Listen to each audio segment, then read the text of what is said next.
Hello, everybody. There we go. All right. Sorry for the late start.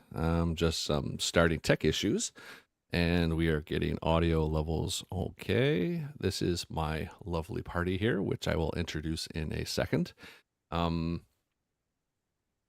is the audio out there? And welcome to the inaugural stream for the Illusion of Horror Con 2025. Woohoo! Waving arm man, yay! There is a voice. Yes, there is a voice. And I might look a little bit to the left because one of my screens is hiding another one of my screens. We sound amazing. Players, can you say hello just so the wonderful Tom Murr and who's ever else watching out there at this early, late evening hour? Hello. How does the party sound out there, Tom? Are there voices coming through okay? Or anyone else who's out there in chat? Perfect.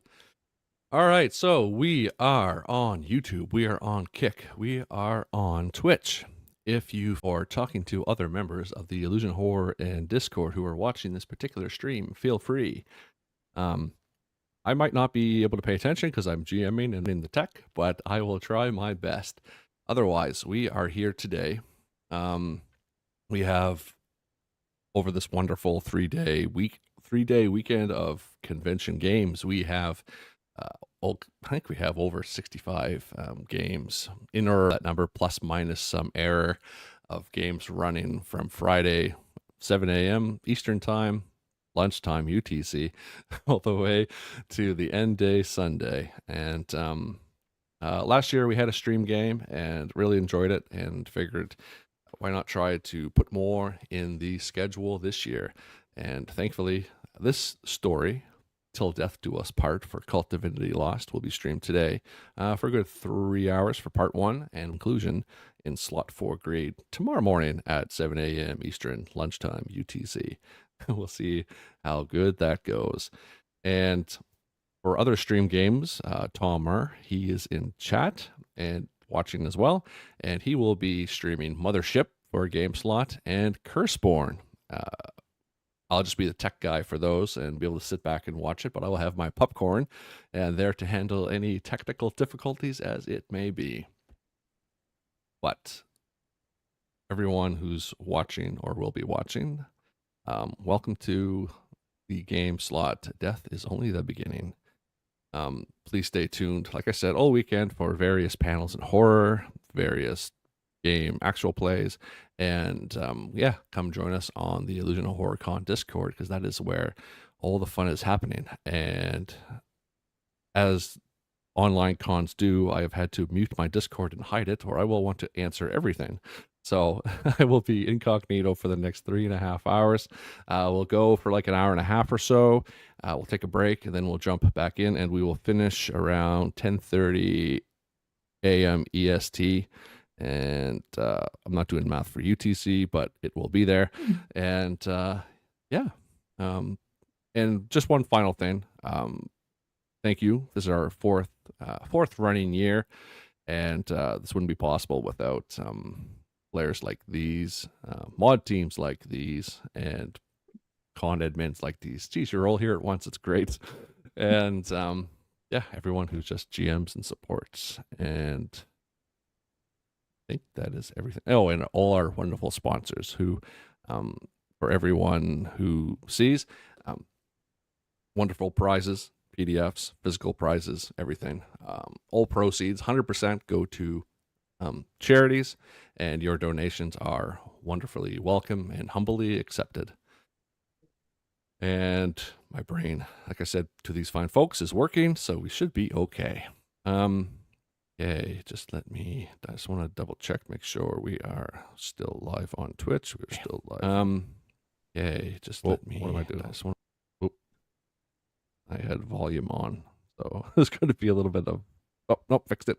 Good, cool. All right, let us start KULT Divinity Lost for the scenario released in Christmas 2024, Till Death Do Us Part. This particular scenario is based in Glenmont, New York. It is a small suburb, just kind of, I want to say, southwest of Albany, New York. Our particular players today are playing family members of the KULT dynasty. I won't call it dynasty, but just to make it sound cool. But they play members of the KULT family. And since it is a KULT Divinity Lost scenario, these players or family members, as I will say from here on out, have obviously probably some family issues that they have to. We will see how far they get or where they kind of end up. Today is Christopher Holt, the oldest sibling. It's his 33rd birthday, and which is played by Crystal. And the other two siblings, Dickie, played by Inbal, and Eva, played by Sue, are at his apartment today, banging on the door, trying to get in. But before we jump right into the story, I'd like and give them a chance to tell you who they are, and feel free to tell people who you are, and just plug something if you'd like, where people can find you, where they can find you if you are on any TTRPG streams yourself, if you're a writer working on systems, completely up to you. And we'll start with the other one of my partners in crime, Crystal, the little scientist. Welcome to this stream. Hello. Thank you. Yes, I'm Crystal. You can find me on our Discord server. I am the little scientist on there. One of the con organizers. You can find me on recordings and streams all over the place in the Illusion Horror Con YouTube channel and on Twitch and Kick. Yeah, I write some scenarios every once in a while and run them on the server. And yeah, just generally like to run horror RPGs, especially Cult Divinity Lost. So I'm really excited about today's game. And here is my character, Christopher. Thank you. And that lovely art is provided by a connection to Inbal, and we'll go to Inbal next, and she's playing Dickie. Welcome, Inbal. Who are you, and who is Dickie? I'm one of the moderators in the Illusion Horror Con server, but you can find me on rpgoobs.com. It's the website that myself and Connor, who's done these amazing drawings for us for the characters, collaborate through play-by-posts and other shenanigans, and playing and jamming on the server as well. Thank you. Great to have you. And finally, playing Eva is Sue Savage. Welcome, Sue. Who is Eva, and who are you? Hello, I'm Sue. You can find me on the Discord under the username Savage Spiel, which is my sort of general internet name. So you'll also find me on Blue Sky, Blogspot, DriveThruRPG. I've done a few streams. I've done, I think, just one for I also stream occasionally on Symphony and Chambers of Roleplay. But mostly you find me at various RPG conventions in the UK, where I run my own scenarios. Beautiful. And yes, and I will stop diddly-daddling. And okay, so we are in Glenmont on October 10th, 1991 at 7 p.m. It is early autumn in upstate New York, and chilly wind rustles through the colorful leaves, bringing whispers of winter. The hamlet of Glenmont lies near the Hudson River, just south of Albany. It is inhabited by only a couple of thousand people in historic townhomes and newer starter homes. It's tranquil, tightly knit community where people know their neighbors and low-paced lifestyle. As this story starts, everyone is present except for Christopher. Eva and Dickie are here, and they are here to celebrate Christopher's 33rd birthday. He is an aspiring, a horror artist, but little bit out there, a little bit maybe a little bit self-centered, but we'll see what he's really like as we get into this. So we start with Eva and Dickie. You're on, Christopher lives on lives in one of these a third floor in an apartment complex, and yeah, we'll start. Party's about to start. You guys are outside his door. Maybe arrived at the same time, maybe a bit late. How do you yeah, you're basically at his front door. What would you like to do?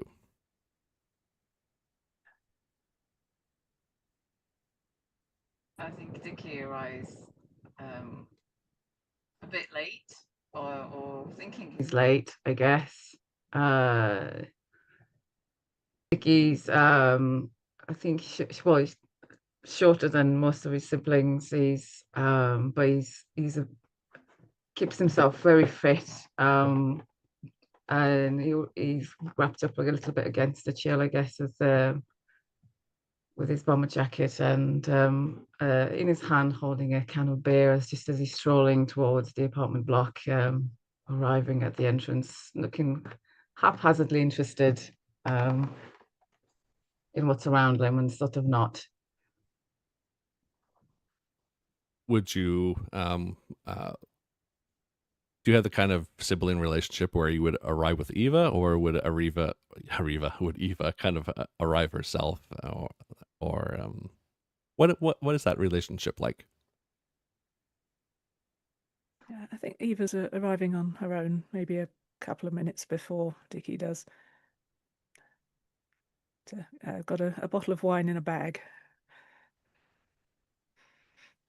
Okay, so you're both standing there outside the door. One of you has knocked it a few times. You used to hearing the footsteps, or it's not that big of an apartment, but nobody answers, and you just hear this kind of music. The music's probably just kind of blaring in the blaring in the black background. It's one of his favorite artists. It's Jethro Tull, Aqualung, and you've heard it a few times. It's like it's on like a record player, right? So, it got to the end of the song. There was a little bit of quiet. You might have knocked one more time, and then the same song just started playing again. Doesn't seem to be there. Christopher, isn't it? Christopher! Eva was maybe knocking quite, politely. Dickie's just 3 big hammers on the door. Waiting. Do you think he's out? Is he actually going to be late to his own birthday? I mean, if anybody's probably. Okay, and at this time, as you two folks are standing there, I'm going to a note that I need to hand off, and this will go to Christopher, who is not currently, like you said, he's not currently home right now, but I will pass this note along to you in chat, Christopher. Just take a look at that.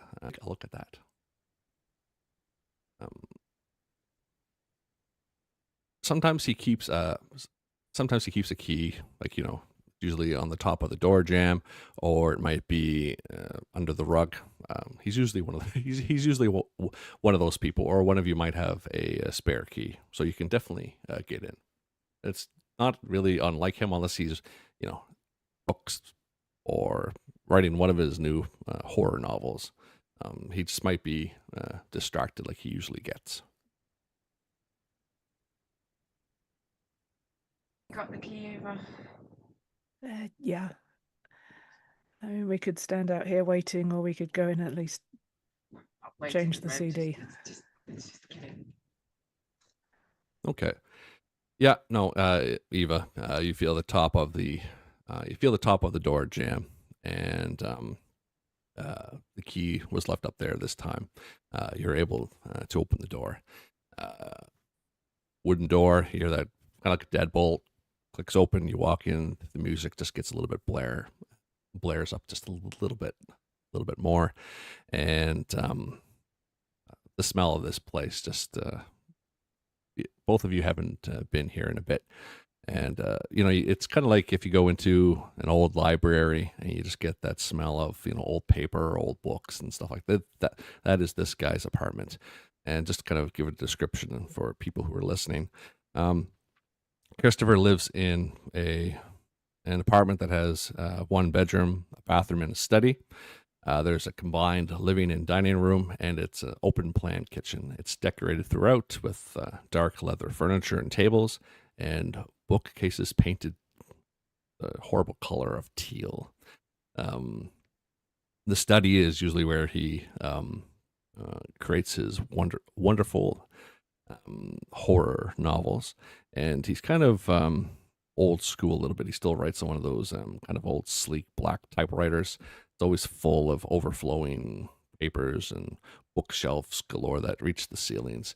I don't want to say Christopher is like a hoarder, but stacks and stacks of books and things like that. And you're able to get in, and it's another kind of opportunity that the record player takes, and the little arm goes, and that blasted favorite song of him begins again. But go in, you might say Christopher, but yeah, he's not there.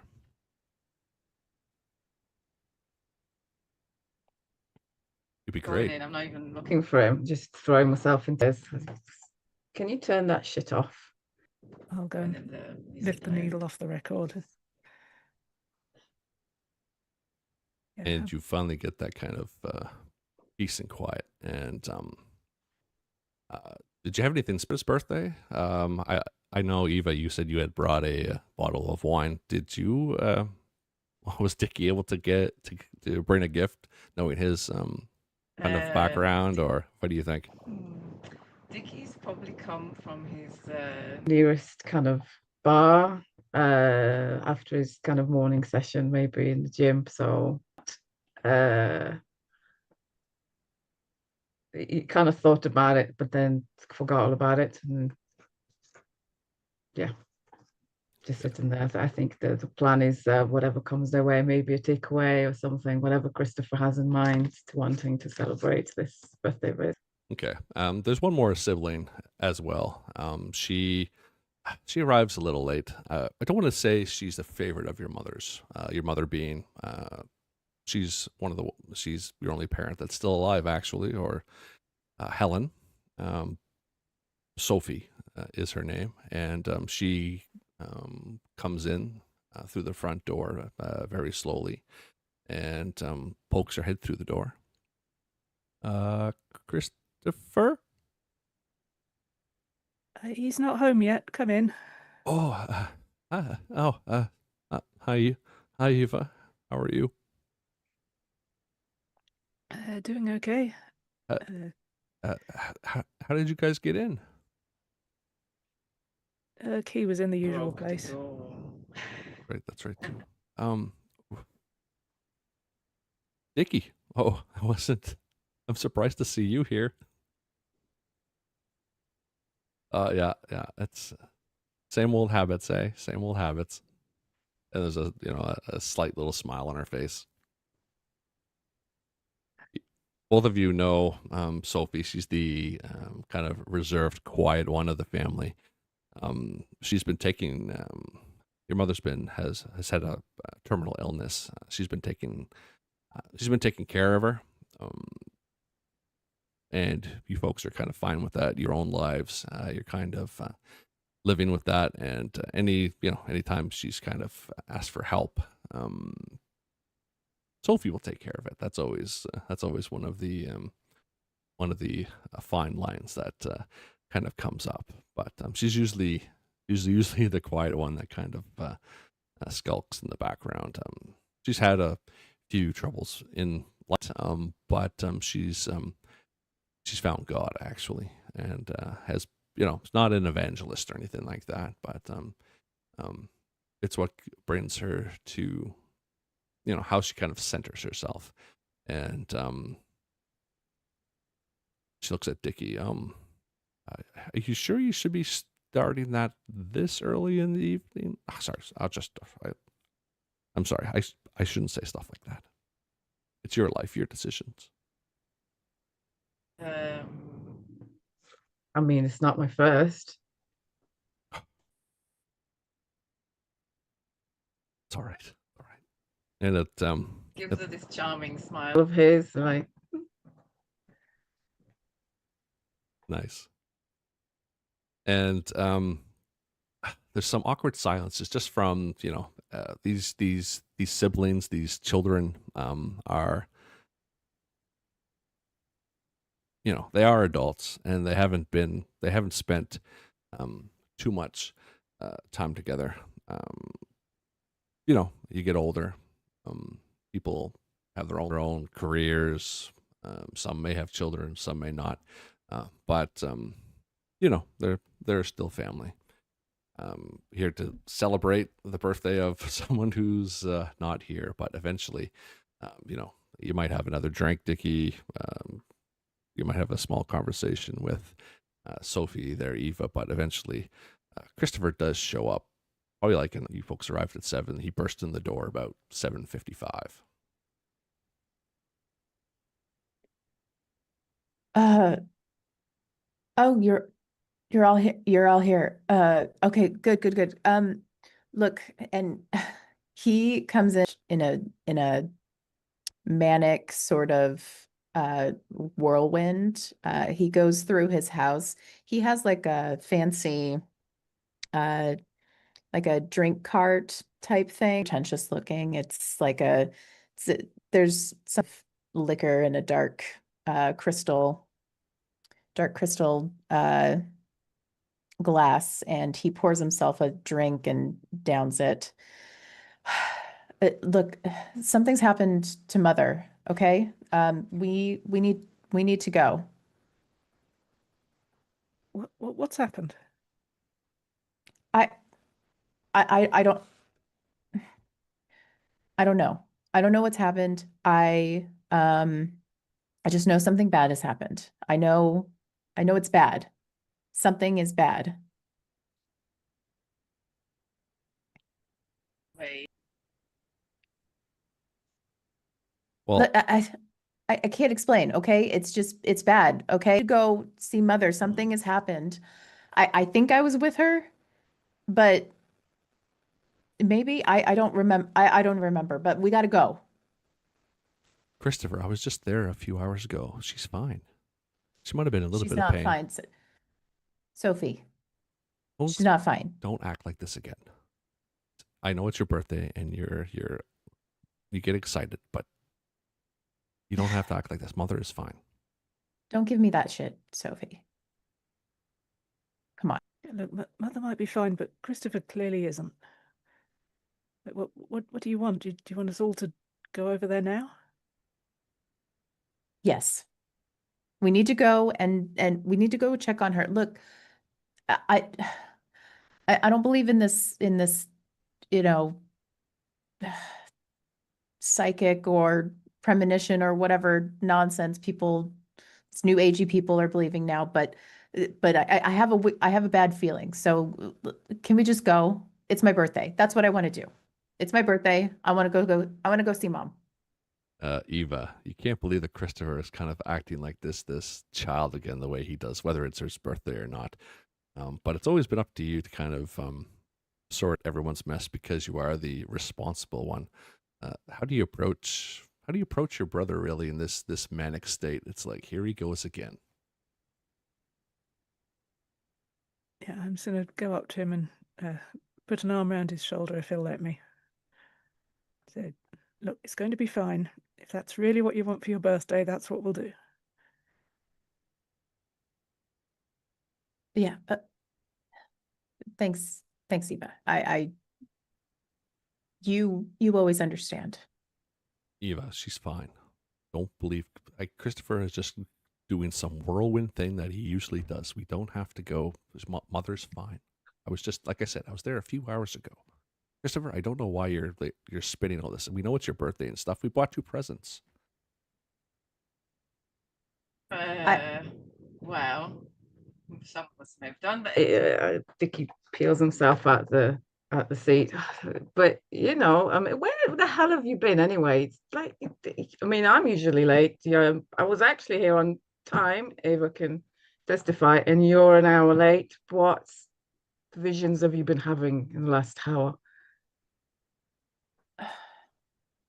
I Drinking. Well, I mean, I've been drinking, so that's fine. But what? on I don't really know. Look, we're wasting time here, okay? Mother, something bad could be happening to Mother right now, and we're wasting time here. I'll open my presents later. Thank you for getting me presents, I guess. I don't know. Anyway, we gotta let's get out of here, okay? Come on. And he starts to like go around his house to like to grab his keys, his wallet, but he remembers he already has them in his pockets. So, and then he turns right in here. Door is You, open. you left the key in the normal place. Right. Right, the key. Yeah, yeah. Okay. Um, well, let's go then. And he takes another drink from his little liquor setup and then starts to head towards the door. Okay. Richard, better known as Dickie. There's something exciting about this situation, a place that where nothing ever really happens or goes wrong. How does it feel not being the crazy one for once, or having that label applied by your I'm siblings highly here? amused by the whole thing right now, and I don't know if I'd seen the drink that Christopher earlier was just picked up on his drinks cart or not, and whether I'd have sniffed it and had a sip or whatever. But yeah, as soon as Christopher comes in, it's yeah, I'm come on, let's just go. This is what he wants to do. So it's his birthday. Come on, Sophie, fine. be fun. Well, I guess it's nice in a way, as you three never visit her anyway. Why not? If that's Christopher, is that what you want to do on your birthday? And whatever. I'm just taken. That's all right. Let's go. Yep. Do what Christopher wants. It's his birthday, I guess. Cool. All right. So, do you all travel in the same car, or do you take different modes of transportation? Like, do you folks feel that pleasant around each other, or are you kind of keep all each other at arm's length and just kind of make your own way there? I would suggest we all get in my car, because I know I haven't been drinking, and I don't think I can say the same for everyone. I don't even know if Richard has his license anymore. Yeah. Nobody's ever seen it. He claims he's got one. Nice. All right. So, she still lives in Glenmont. It's not the family home, but it's a small house that she bought. And it takes about 10 minutes to drive to get there. So it's actually not that far away. So when you arrive, it is like I said, she lives in a small house, downsized. You know, you get older, kids move away. You don't need such a huge home to kind of live in. So, and she lives and works in Albany, so it's nice to be closer from the old family homestead. When you get there, it is a green. It's a small house from the 1940s. It's dark green with a terracotta roof, and on the ground floor, you know that there's kind of like almost like Christopher's apartment a little bit. There's a living room and a combined kitchen and dining room.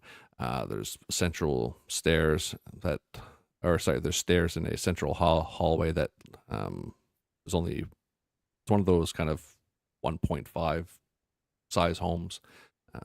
Stairs go upstairs, and there's just one bedroom.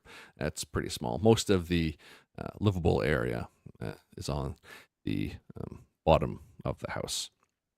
And when you pull up, there's a driveway, a flower garden that looks well cared for, and in the back of the house, there's a larger backyard with a storage shed.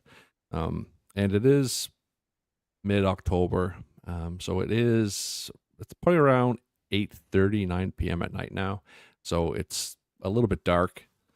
The sun is definitely starting to set over the horizon, and there's a kind of a little chippy chill in the air as winter back in these days arrived just a little bit earlier in the season. But as you arrive, all the lights are off and the front door is wide open, swaying the late autumn wind. See, do you see this? Her door's wide open. Something has happened. And I think he almost like gets out of the car before Eva actually stops in a parking spot.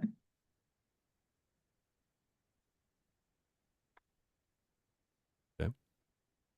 What are the rest of you doing? Sophie just kind of looks in amazement out the window and goes, "What the hell? I was just there."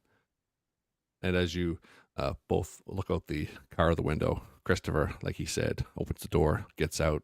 I don't know if you're running in the house, but maybe just standing there. But as you No, I run straight in. just run straight in. So you so you see Christopher just running toward the house, and Eva, as the car stops, Dickie or even Sophie, whoever, kind of rolls down the window, and it's dark, and the neighbors that live on the left-hand side, you see their dog outside. There's a fence that separates the homes, and the dog is outside, neighbor's side, and it's just howling.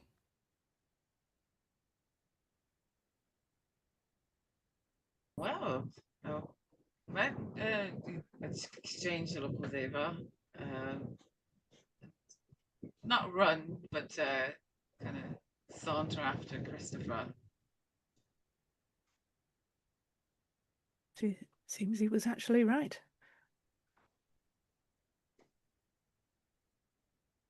Sophie's just kind of sitting in the back, and she gets out very slowly, scoots across the seat where kind of Christopher got out, and she's kind of holding necklace, and she's just kind of pale face in the white.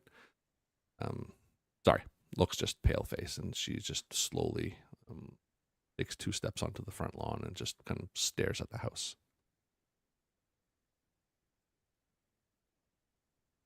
What do Dickie and Eva do? Well, Dickie's out, right? Christopher just kind of to get into the house and have a look around, more from being nosy than anything else. I'll spend a moment making sure the car's all locked up properly. Yeah, no, definitely.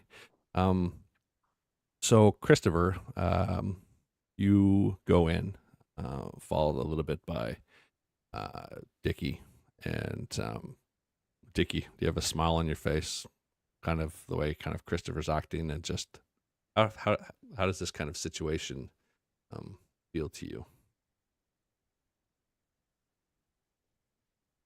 I think the amusement is melting away a little bit, as Christopher seems to have gotten something right with this, which is weird, and this anxiety that I'm trying to hide is rising up in me. Just looking around, hesitating for a minute. Should I be running into this or away from this? So there's hesitancy in every step I'm taking, but I'm still behind Christopher. Okay. Are you a little nervous about this situation, Eva, given your kind of relationship with your mother, or do you stay back with Sophie, or you kind of follow in? I'm staying back with Sophie. I'm still telling myself that Mum just forgot to shut the door after Sophie left.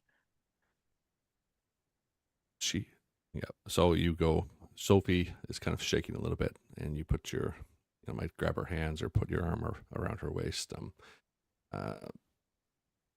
Yeah, and you know that look from when you were kids. She's worried, and as you two are standing there, Christopher, you walk in, and it's, as anything would be, it's a total shock.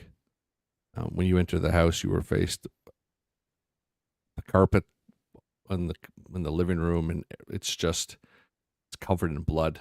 There's mail, newspapers strewn about the floor, and it's all stained in different shades of red. There's pieces of flayed skin, a hand standing up in one of the pools with looks like an elderly hand, and you just see this and you have to kind of take back and step back a moment. Dickie, you walk in a few moments after that, and it's almost like a horror movie. You come in, you might have a smirk on your face, like, Christopher, he's just like, then it takes you a couple moments to realize as well. It's a bloody mess in here. I need both of you to roll a keep it together, please. Mm-hmm. First rolls of the scenario.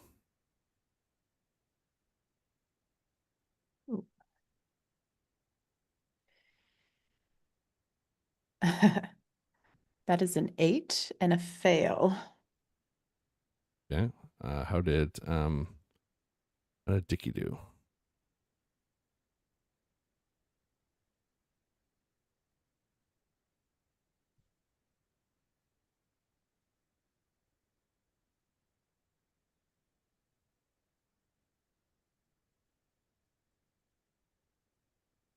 Yeah, that's a 6. So Okay.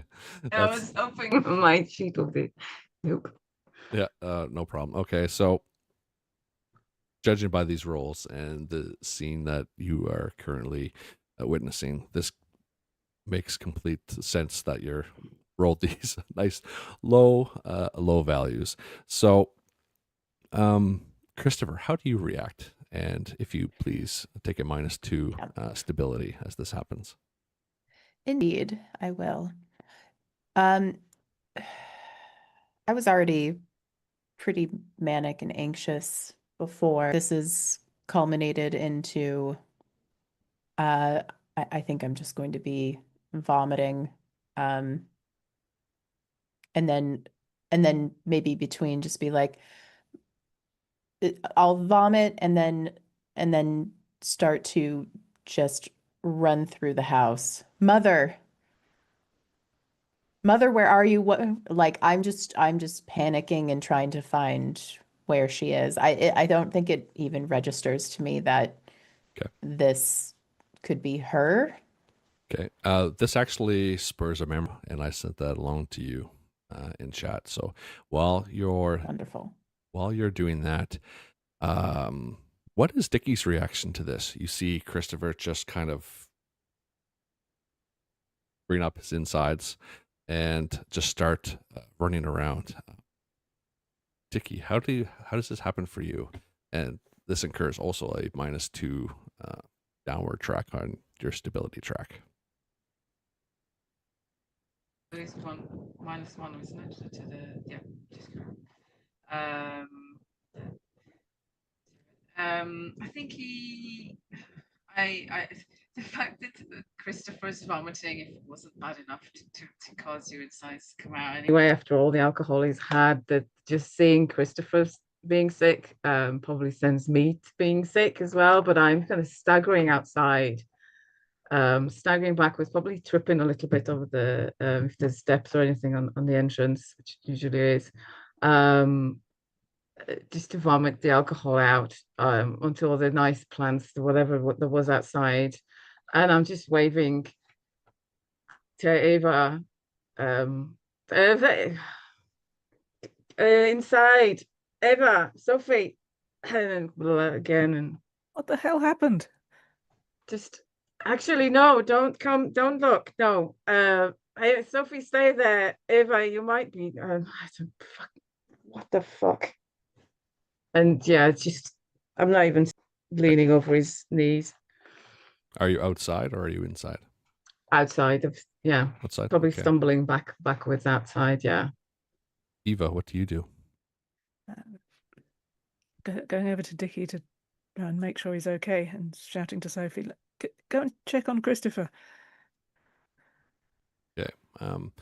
Sophie much tighter and starts to walk toward the house, and she walks in the front door and just starts weeping, and she just runs in. Mother, where are you? Christopher, where the fuck is Mother? What happened?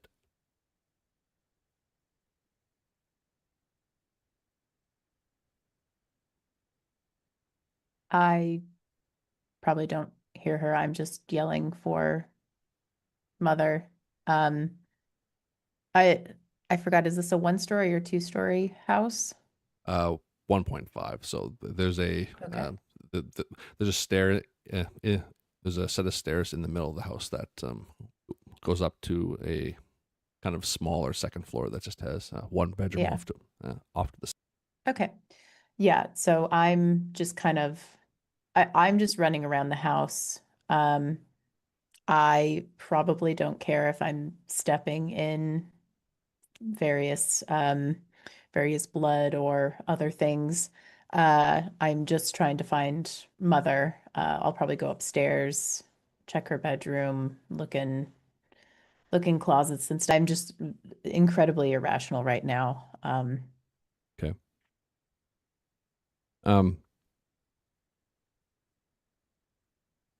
One of the things that Sophie kind of goes in and she shuts off the radio.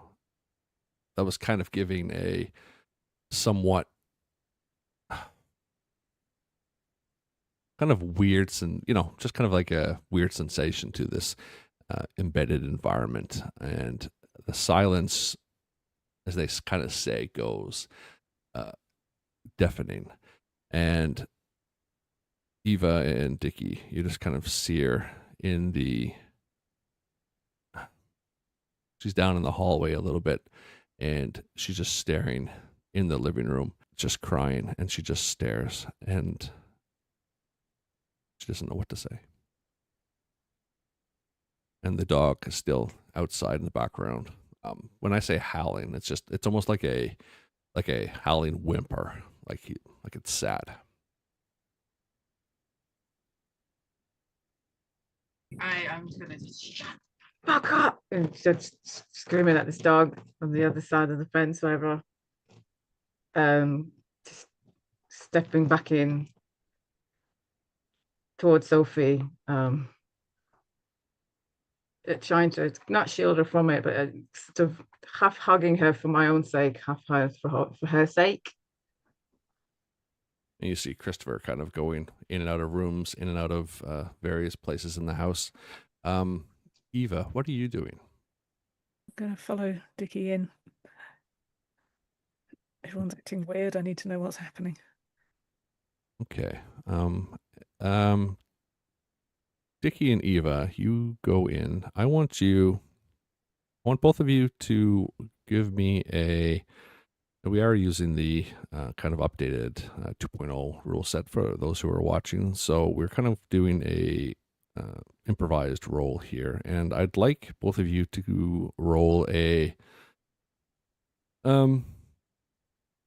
perception roll, please. We're going to see what you see here, or if you notice something.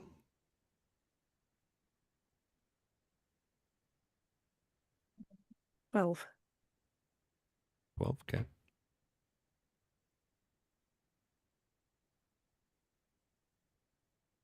What about for Dickie?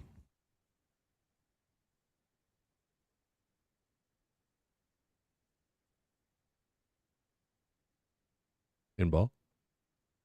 Oh, sorry. Oh yeah, sorry. I was going to ask you to roll 2d10 plus your perception. Yeah, I did. Sorry, I did say. I don't know. The microphone's not working again. It's 10. 10. Okay. Yeah, So, yeah. as you both see, kind of Christopher going throughout the house, you in the living room. Like I said, it's a there's pools of blood, different shades, and you see an elderly hand sticking up, and other kind of parts of what seems to be two corpses. As kind of Christopher goes by,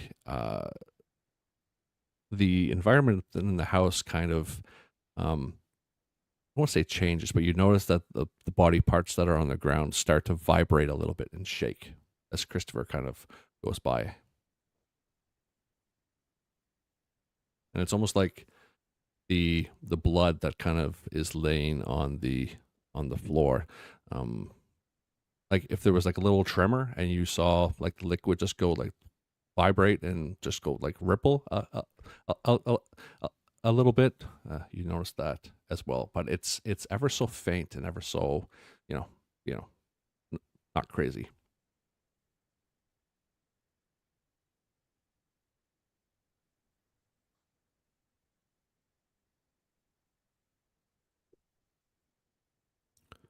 And did I send you that that memory note?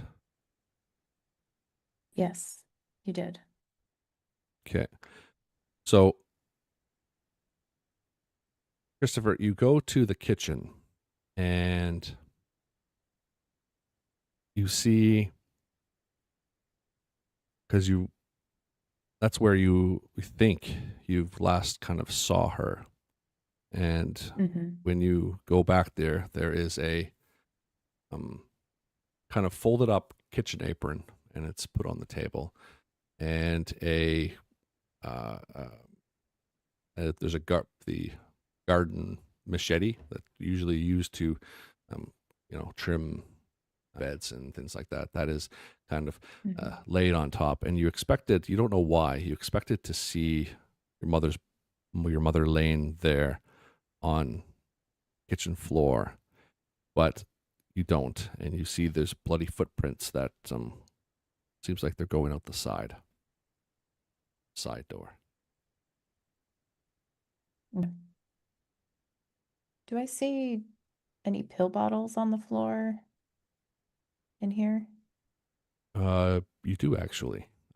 They're back in you go back to you take a look around. You go back to the living room, back where the couch was, and you look down the side, and empty bottles scattered between the couch and the side table.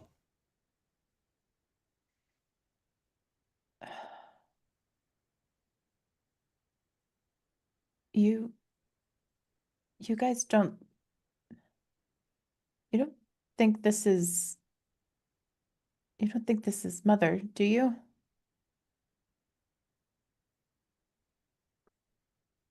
Which thing that starts in Tiki's eye. And you said there's what looks like two bodies that are spread around this room that we're looking at. Yeah. Christopher's. They look elderly, from the hands and legs that are there. You don't think they look like your mother's?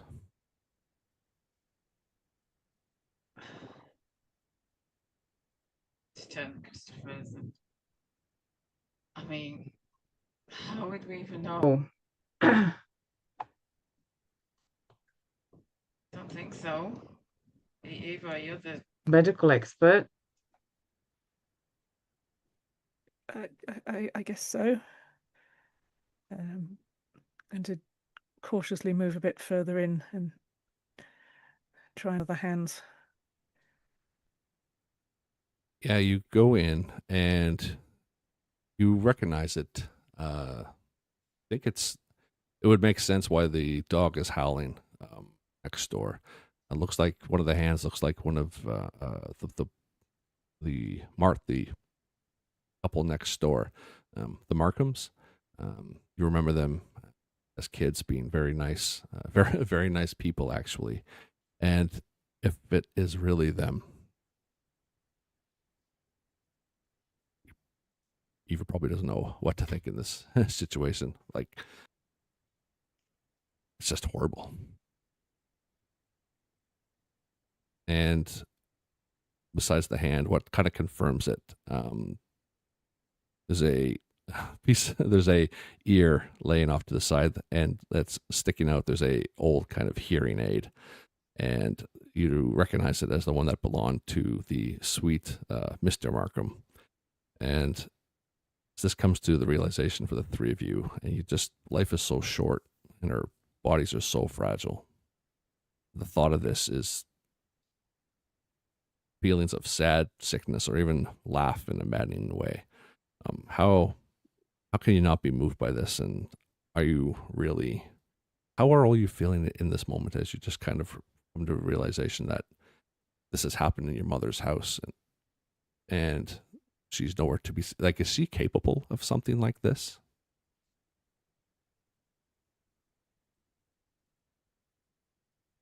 I'll just loudly announce to everyone, it's not Mum, it's the Markhams, and then immediately burst into tears. I think Christopher turns from the other three, and like puts his head in his hands, but he's actually relieved. That means that this isn't Mother. So he doesn't want to let the other two see that he is actually okay with this. Like, they were a nice couple, but it's not Mom, so that's all that matters. Yeah.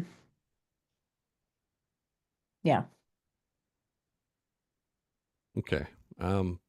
There's a window out to the side driveway, and you remember those red bloody footprints that went out the side, and Yeah. her, and it would make sense. Like, and you're glad, and I think all three of you realize that, okay, it's not her, but there's still a thought in the back of your brain that well, maybe for you, Christopher, like, did she do this? It just doesn't make any sense, because why would she do something? She snapped. Did she do something? But her SUV / transportation is not in the driveway. So thankfully, another sign that, okay, she's still alive. But I don't know. Is that some kind of do you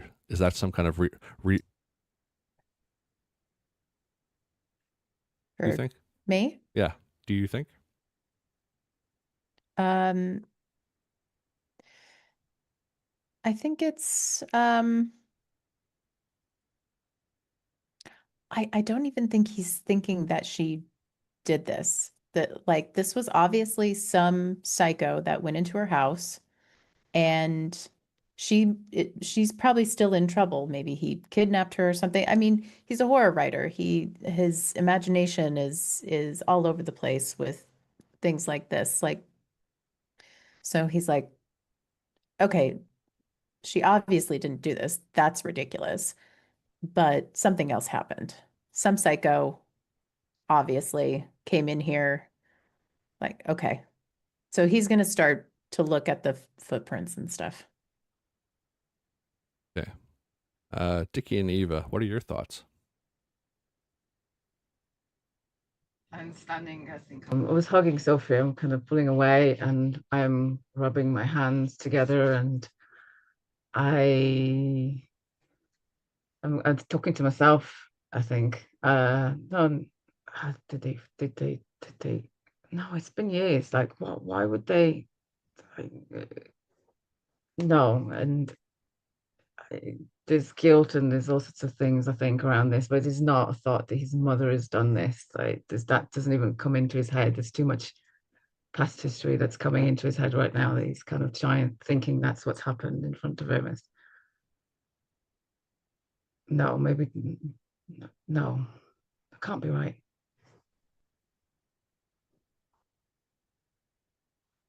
What about you, Eva? Thinking to myself, where the hell is Mum? And then finally I thought, oh God, Whoever did this must have taken her. You hear Sophie from the outside. Is one of those bodies still grasping her chain? No, it's the neighbours. I think Mum's been taken. Someone. Oh, thank God! Thank God she's still alive. Is she in there? Do you see her keys? Her car's gone.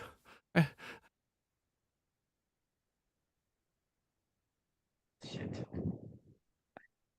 And you see Christopher kind of walk by again, Dickie, and you notice when he walks by that you swore you saw one of the hands just kind of go like shake like this a little bit and then fall over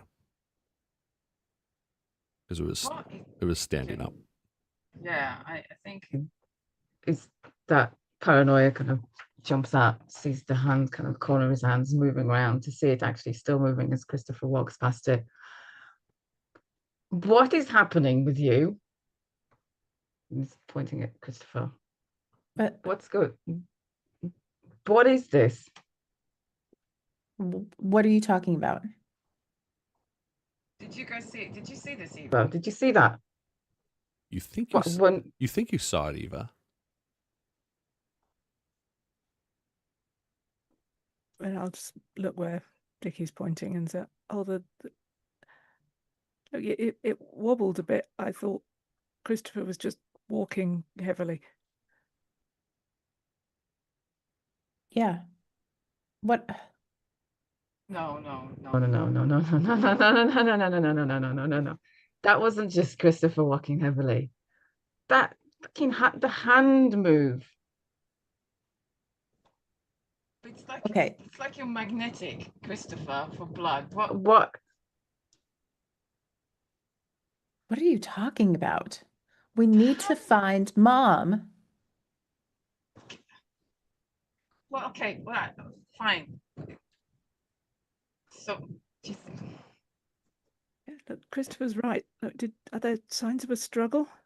Well, give me a observe a situation, Eva, and you may ask some of those questions if you roll well. 12.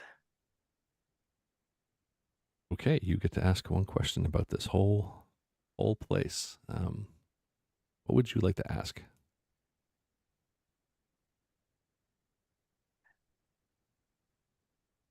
I think what seems strange about this. Well, this is a definitely strange situation. And what you get is you definitely know your mom is not part of this massacre scene. But what is weird of this is you go to the kitchen and everything's neatly put away. You know, there's blood in places and bloody prints, but her apron was nicely folded, put in the center of the round kitchen table. The garden knife was put, nice in the center. Looks like it might have been kind of cleaned off a little bit as well. But you think, like, you look at the other kind of footprints that are around this old home. You are a doctor, so not your mother is a kind of, I don't know what the name is, like a doctor mortician kind of person. It would make sense that if she was really sick, maybe she did snap. Maybe she did do this in your clinical based scientific mind. The way things are kind of like it did. Maybe it was a snap. You look around, and she would have the knowledge to do what happened here. The cuts are clean. Yes, the placement and everything that happened is chaotic, but maybe she did snap. Maybe like she, you remember her as a kid being a strong woman. Yes, there was, some, everyone has family issues, but maybe it was just too much, and this is what happened. I'm And going to keep that thought to myself for now.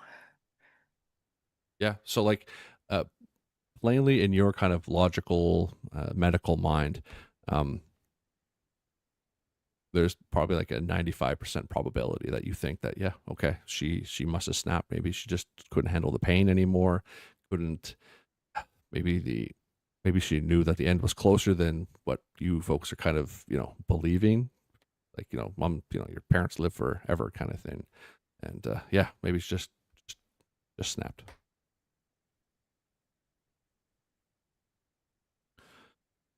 And sorry, I forget what you said you were doing, Dickie, and or Christopher. Oh, I was following the footsteps out the side door after I yelled at Dickie about finding Mom. Okay, so you walk outside, the bloody footprints just stop. So you definitely think that she got in the car, and Yeah, that's where she keeps her car in the yeah. side. Yeah, and definitely drove away. And Dickie, you were, what the fuck about the hand? And Yeah. Christopher just kind Yeah. of walked away. Yeah, I think Christopher's walking off me. I'm looking around. In my head, there's could be 100 million things, and the bodies, you said they were torn. Obviously, Ava will know much more about this than I am. I will, but is it literally like they look to me, in my untrained eyes, Dickie, ripped apart kind of thing, like Chopped up. chopped up? Yeah.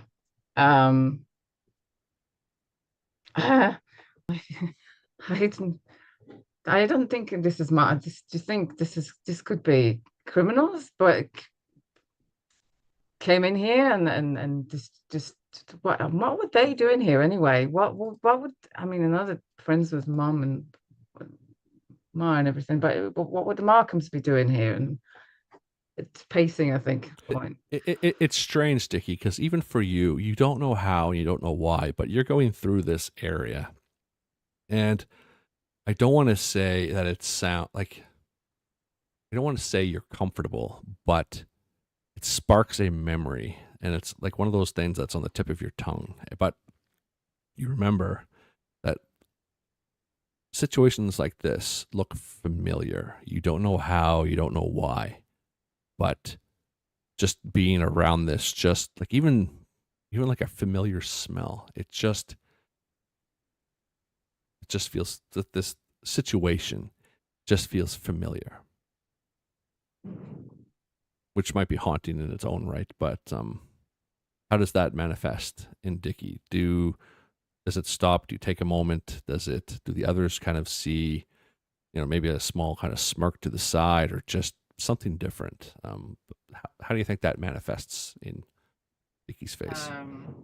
I think less of a smirk, more of a grimace. Kind of. I think I definitely stop mid pacing. As it hits me that this isn't. I've been here before, and it's that confused. Okay, that was 16 a minute ago. What? Yeah, just kind of pausing for a minute and saying, and then compose myself and right, Christopher, are we going? Kind of taking it back again, like nothing's happened. Yeah, looks like whoever took Mom took her car and left, and I don't know where to go from here. I guess we call the police. That's an option. I guess, Christopher, you were the one who wanted to come here. What happened? Why did you want to come here so much? like I said, I just got a bad feeling. Um, well,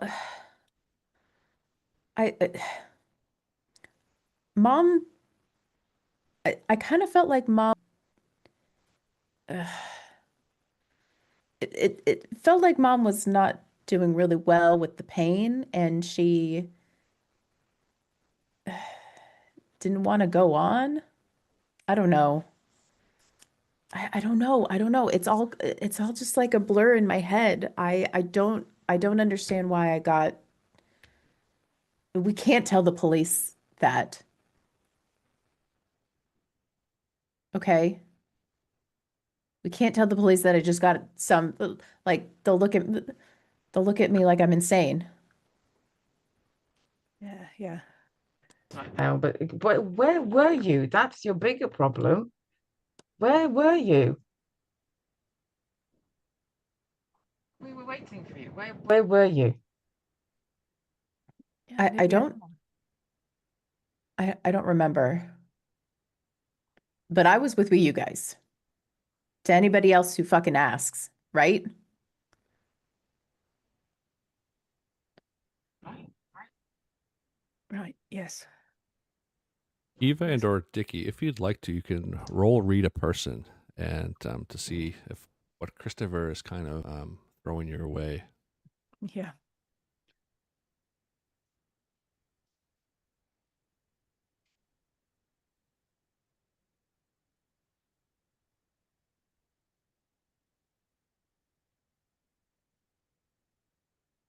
That's a 9. Okay, awesome roll. We have awesome rolls today. Yeah, I rolled an 8, so yeah. Okay. Doing great. Amazing. All right, Love so that. so both of you kind of asked questions, and you can't tell if Christopher is lying about the situation. But you do feel that there is this. There might be something he's not telling you, or maybe he just doesn't understand it, or can kind of verbalize it, as he's still trying to figure it out. And maybe Dickie and Eva, you kind of look at each other, and both of you kind of have that same look at the same time as well. It's like, this is just all strange. Maybe this is something reminiscent of one of, like, maybe Christopher's horror stories, or you're reminded of just him acting like this when you were kids. And Eva, you have diaries that you might be able to, like, you remember something. It's like, well, it's bringing back of, you don't know why, of just like being a family, being together. Your fathers aren't, well, you had your real father. He passed away early on when you were all kids, but even the stepfather, Leonard, Eva, you get this vague kind of, Leonard comes into your thoughts. Christopher didn't get along when they were kids. Whether it was Christopher seeing this as a replacement for the real dad, but there was a lot of animosity and fights there. For yourself, you don't know why, but you're just thinking of Leonard right now, and just the maybe it was an animosity that you've noticed, but you were always the calm, cool, and collected one, and just maybe it was just a memory that you kind of hid or suppressed at a particular time. But yeah, you don't know why you're thinking of Leonard right now.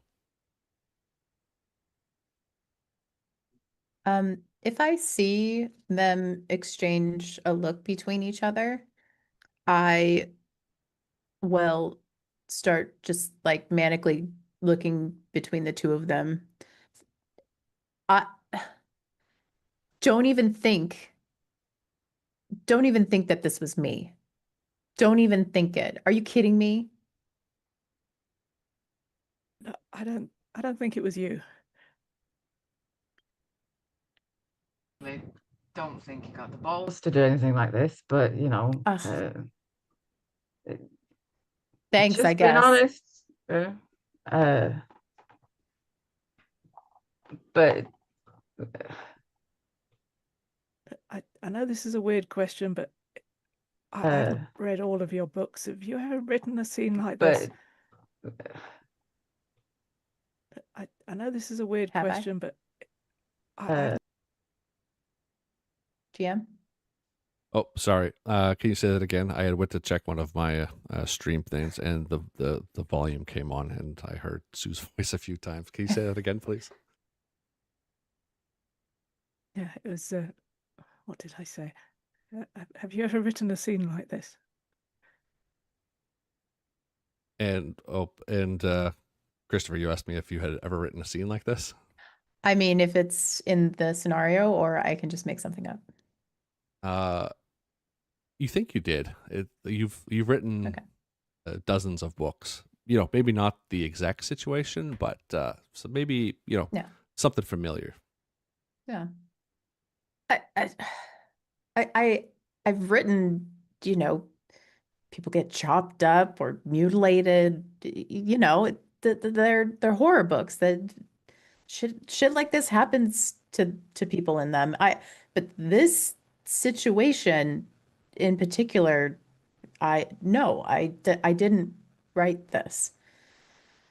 Do you think some psycho read my books and then I don't know, found mom and I can't with this. This is I've seen it on crime shows. I don't know if it really happens. yeah. Okay. Listen. I think we should call the cops. And and I know this is fucked up, but you guys need to say that I was with you. I don't remember where I was. Maybe I was here and he drugged me. There's a bunch of empty pill bottles over there. I don't feel good. Maybe they drugged me before they took mom. I mean, maybe. Sophie, when you last saw mum, when was that? I seen her. She's still hanging on, but she's a little bit. The color has come back to her face a little bit, but she's close to the door, and she's just trying not to look in. Seen her about like an hour before. I had to make our way to Christopher's birthday party. She was fine. She had a smile on her face, and everything was fine. She was in pain a little bit. I brought her a late snack, tea.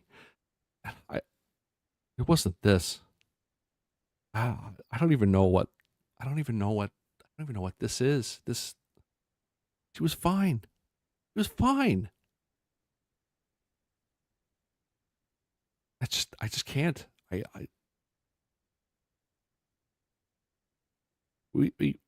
got to call the police. We have to tell somebody. They'll think it's us.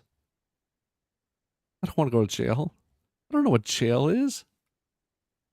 We didn't do anything, right? We didn't do anything. No. Yeah, we've got to find mum. Okay. I So suppose anyone was creepy enough to put a tracker on her car or anything. Tracker? What is this, the future? Nobody spies around here. What are you talking about, Eva? I've been watching too many crime shows.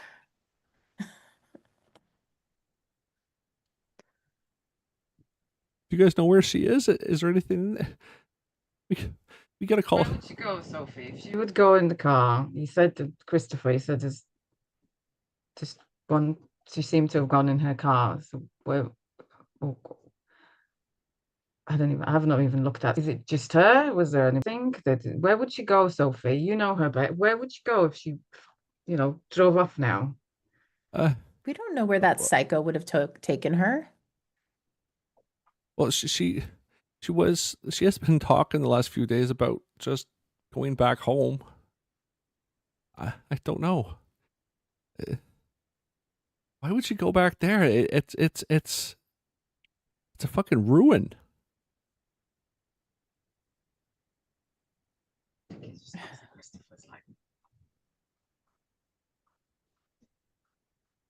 That's the only lead we've got. Yeah, but I told her not. Like she didn't have to she didn't have to think about that. Reminiscing maybe because she was.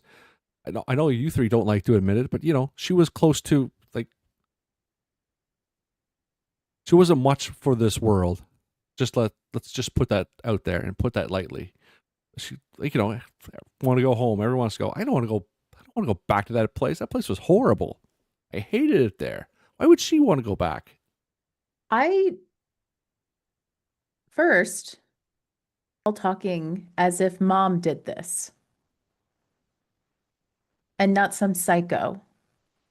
Do you think mom did this? I don't know. You said there's not many footprints outside, right? I mean, there's one. He could have been carrying her. She's small, weak. She's sick, right? Could have been carrying her. There's empty pill bottles. Maybe he drugged her and then I don't know, did this psycho shit and then do you guys really think mom did this? Really? Ava, do you think mom did this? It seems way more likely that some psycho came in and did this. It's just not like mum. But we can't know for sure. I just keep remembering Leonard. Leonard. I know it's been a long time, but do you think he'd do something like this? Well, that asshole's capable of anything, I suppose. But why now? Why would he disappeared? Good, fuck him. I'm glad he left, but why would he come back?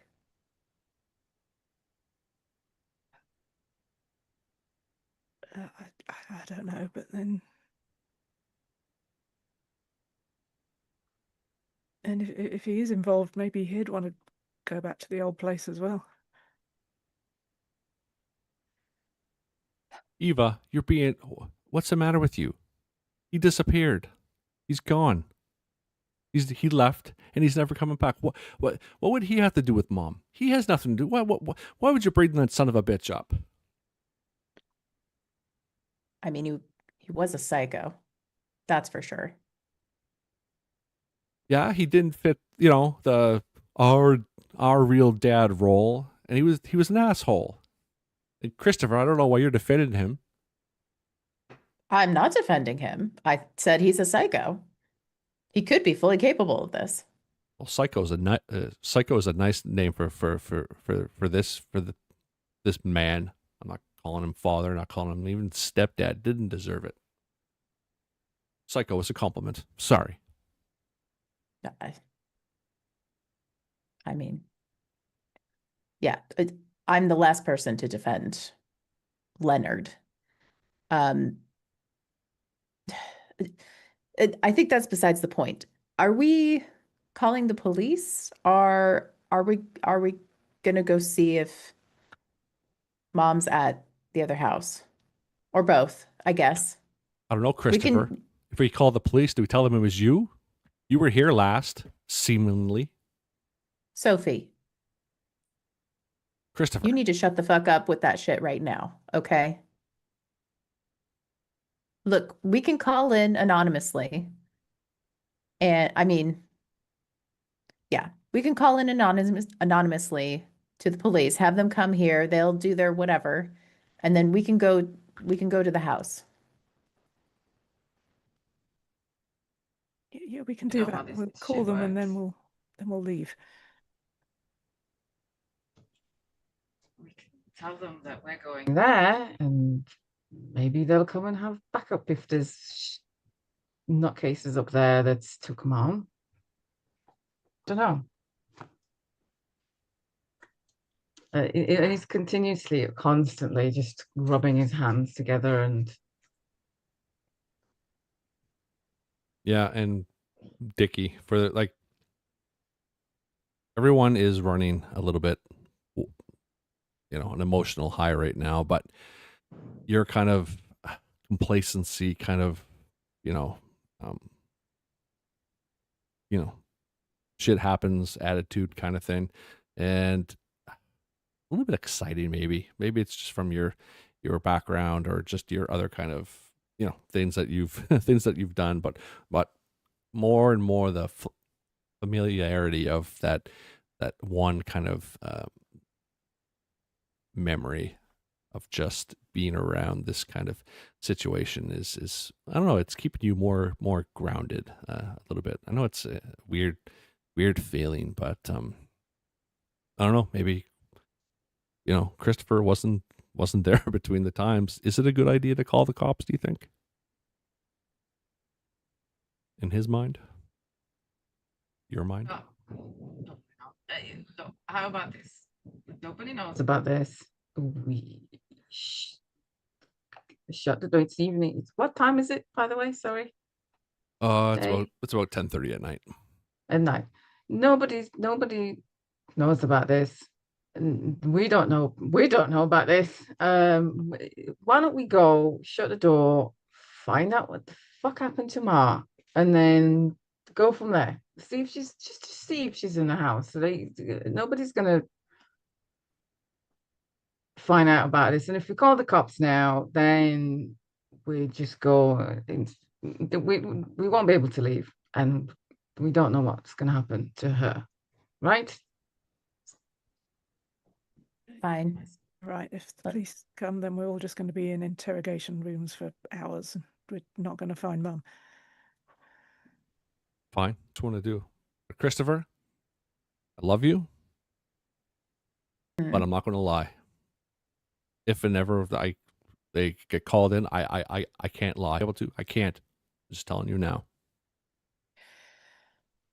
Whatever, Sophie. Fine. Let's just go to the house then. Okay. And with that, that is the semi halfway through mark, and we will take a 5 to 10 minute break as of right now, and we will be back. So please stay tuned, and we'll continue the story of Till Death Do Us Part. And I just need to find the right thing here. Just give me 1 second, please. And yep, we'll be back in about 5 to 10 minutes. Please stand by.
Okay, we are back. We had a quick break, and we will go for about another hour and a half, and that'll be the conclusion. The plan is to finish this tomorrow in slot 4 in Greed. But let's get back to this. We before the break, grisly murder scene inside the mother's home in Glenmont. And while these three were supposed to be attending Christopher's 33rd birthday party, Christopher came in very worked up, traveled to the mother's current home and found the grisly scene. And we have gotten to a next decision to not alert the authorities at this present moment, but Sophie had mentioned that their mother had been talking lately about going back to the old family homestead back in Selkirk, and all this is reminder where this is taking place. It's in Albany, New York. Glenmont is a kind of big area suburb to the southwest, and Selkirk is a little bit north of Glenmont. If you in mind, so Selkirk is about 20-minute drive from where you folks currently are.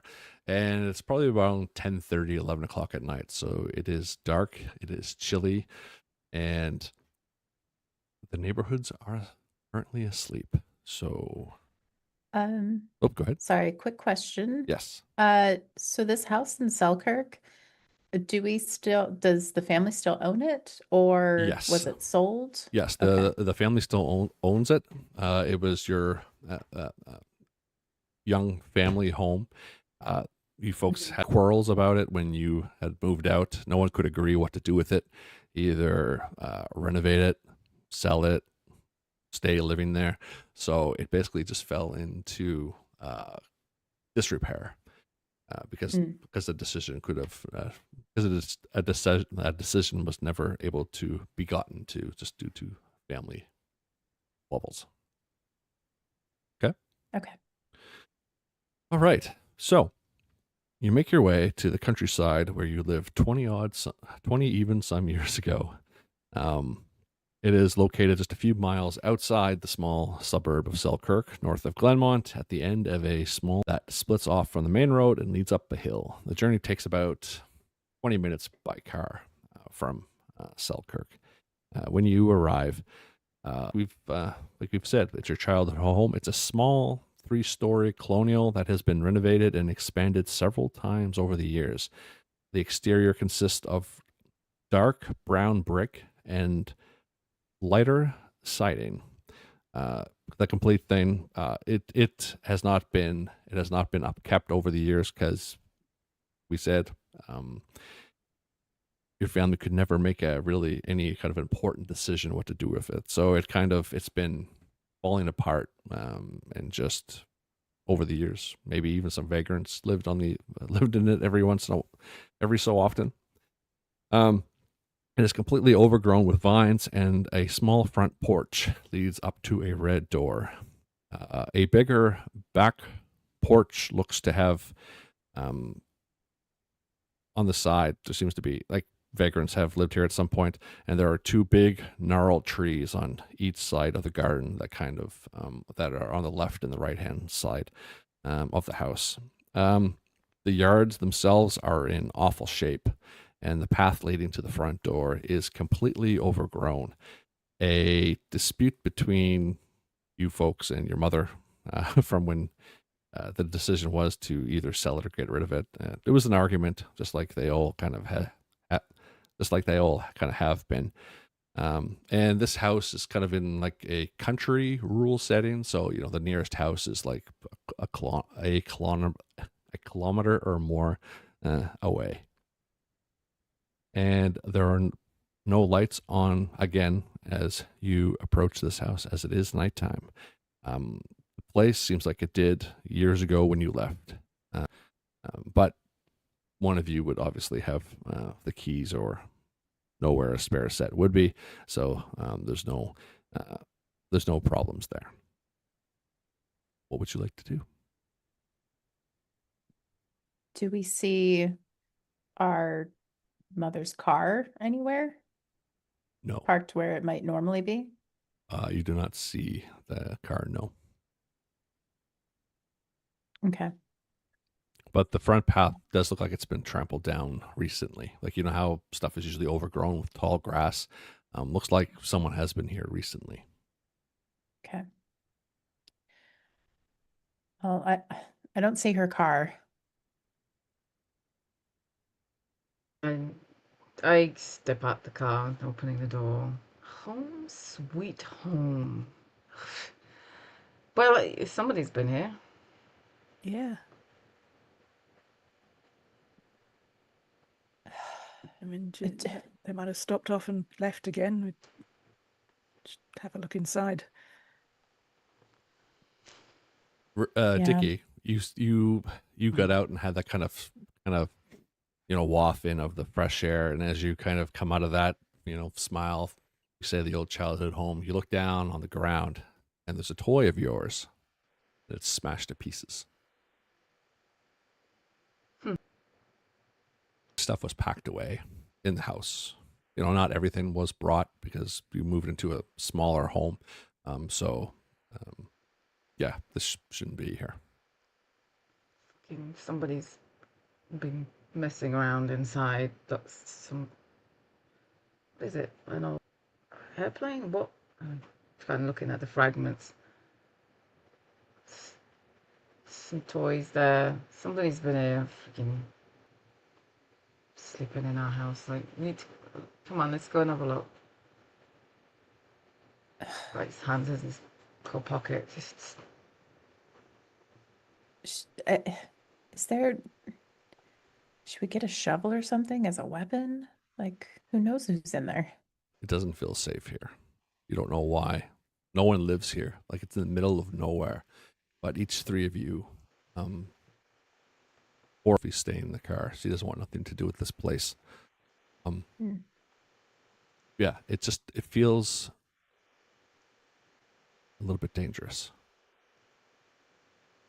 Is there like a garden shed or something like that where there might be a shovel or is there like a large Oh, yeah. stick around? Yeah. You're able to find there's a shed off to the side in the back, or there's various refuse and things around. Okay. yeah, open the boot to. Is it Eva's car we were in? Yeah. We came in. Mhm. I'm gonna open the boot to your car, and I'm gonna get the. I don't know what to call it in English, but the things that you take the Oh, yeah. things off the For the caps lug of nuts? the. Yes. I don't know what it's Oh, called. It's not a sorry. crowbar, it's a tire iron. tire iron. Yeah. Take the tire iron up. Take Right. that from Eva's car. Okay. Yeah. What are you doing, Eva? I'm also going to the boot. I'm looking for a torch or flashlight for the Americans. Yeah, you are. That's one thing you are, Eva, is very you're well equipped to handle kind of any situation. You're ready to tackle anything, so you have no problem for finding a torch, tire iron. If your car breaks down at night or you get yeah, that is there, and you have that for all. So these items are absolutely no problem. I grabbed a rusty shovel from the shed. It's probably overgrown and sparse, I imagine. So, but yeah, if there's just a rusty Yep. gardening tool, I will as a weapon. Okay, sounds good. And where do you folks like to go first? There's a huge back door with a porch that looks like maybe some old cans of food that have been used as garbage. And people, Christopher, you've kind of went to the back and taken a look. This is the first time you've been here. Geez, maybe ever. And it definitely looks like it's been slightly used before.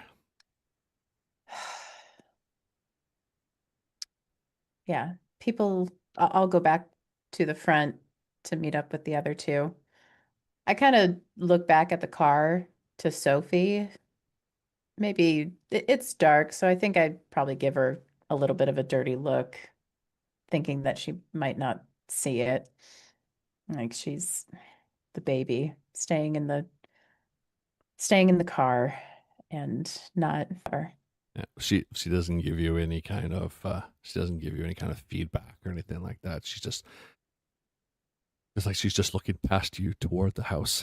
Does not care. She does not want to be here.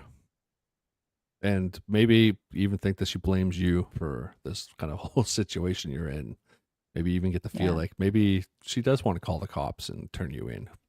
Hard to say. Well, she's been kind of a bitch since she found God. Anyway. Well, Ava, Dickie, shall we? Done. Okay. All right. So, you go in. You kind of remember this. It is a larger home than what your mom was in now. There are no lights on at all. Maybe even you don't even think the power has been upkept. The ground floor is divided in two by a large staircase. To your left is a very large living room with a fireplace that's been sealed up, and this has been sealed up, and large cracked French doors that lead to the back porch outside where you've got Christopher when you went to get the shovel. There's a chilly breeze that flows through this entire house when you go inside. It is very like one of those things where it's like it's colder outside or colder inside than it is outside situation. And to the right is a kitchen and dining room. There's a large kind of central staircase and it goes up to the top floor where there were 3 bedrooms. The master bedroom, 1 bedroom for the 2 girls, Sophie and Eva, and 1 bedroom for the boys, Christopher and Dickie. And you go in, and there's 1 small toilet too in a storage closet at the back behind the stairs. So pretty easy kind of laid out house. Bedrooms upstairs, living area kind of down. And yeah, where do you go?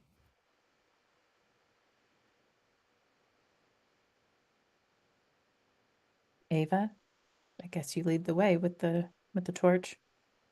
Yeah, I'm going to start by looking around the ground floor. Okay, you go around the ground floor, and you guys left in a hurry. There's a layer of dust everywhere. There are white kind of bed sheets that are thrown over furniture that was left behind that the family didn't take along, like an old couch, an old chair, and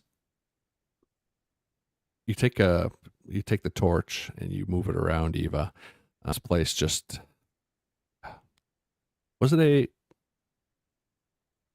you haven't been here for a while either. What kind of memories does it bring back for you? Guess what kind of kid was Eva? And does this place bring back any kind of any kind of memory, whether it be fond or bad?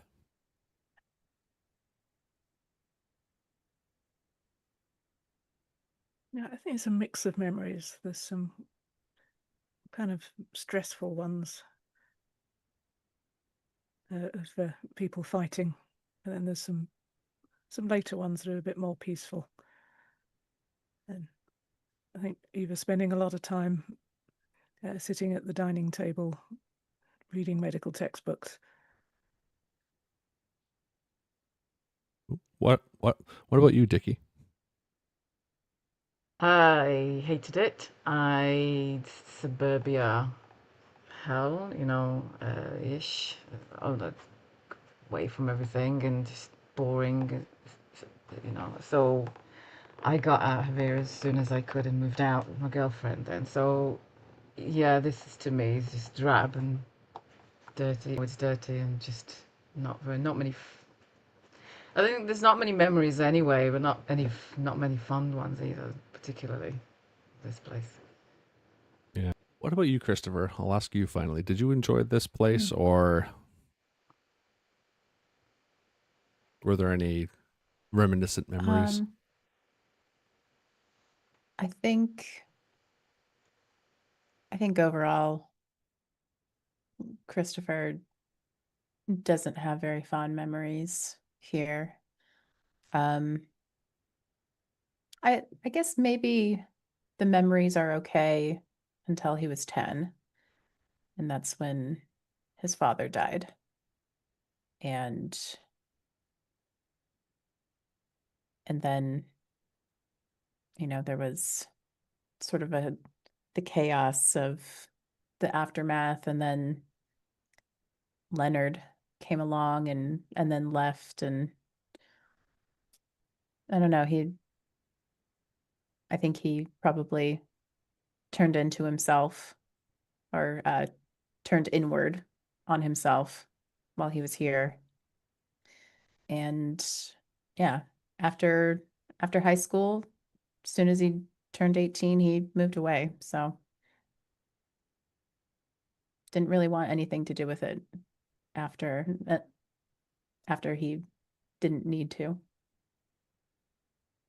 Totally understand. And as you folks are kind of exploring the bottom floor, there's sounds like footsteps coming from upstairs. Like the old hardwood would be creaking, and you just hear like.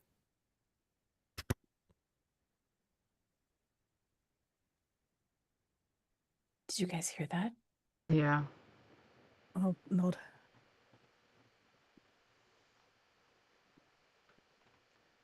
Should we call out or just go up?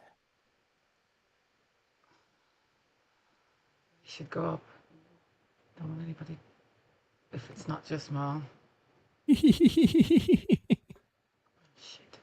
You hear some running again. Like sounds like it was almost going from one room to another. Sounds familiar. Sounds very familiar. Mum, what the hell was that? Fuck if I know. I feel like we're standing in a triangle back to back right now. So. Yeah. I've got the Okay. shovel out. Yeah, it was the gym. That better not be Sophie playing a trick on us. This is really not the time. Sophie even funny anymore?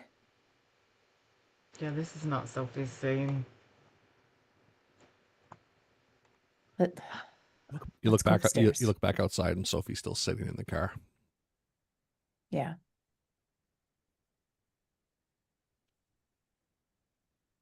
Yeah, let's go upstairs. It could be just, I mean, somebody frigging got the toys out. Maybe it's something that's still running. I don't know. Sounds like the footsteps ran into the boys' room when you get to the bottom of the stairs and you look up into this dark expanse where there's no lights, but the torch gives you somewhat of a view. Then when you look up the Fuck stairs, it, let's just go. And when you look upstairs, it goes quiet again. The footsteps and child laughing stop. It's like, oh, we got caught, and maybe someone's hiding. Right, Ava, you do like the torch up. I'll go first. I'll be right behind you. With all this frigging money I've been paying for the training and whatever, I may as well. I don't know. He's just talking to himself now and rumbling under his breath, starting to go upstairs.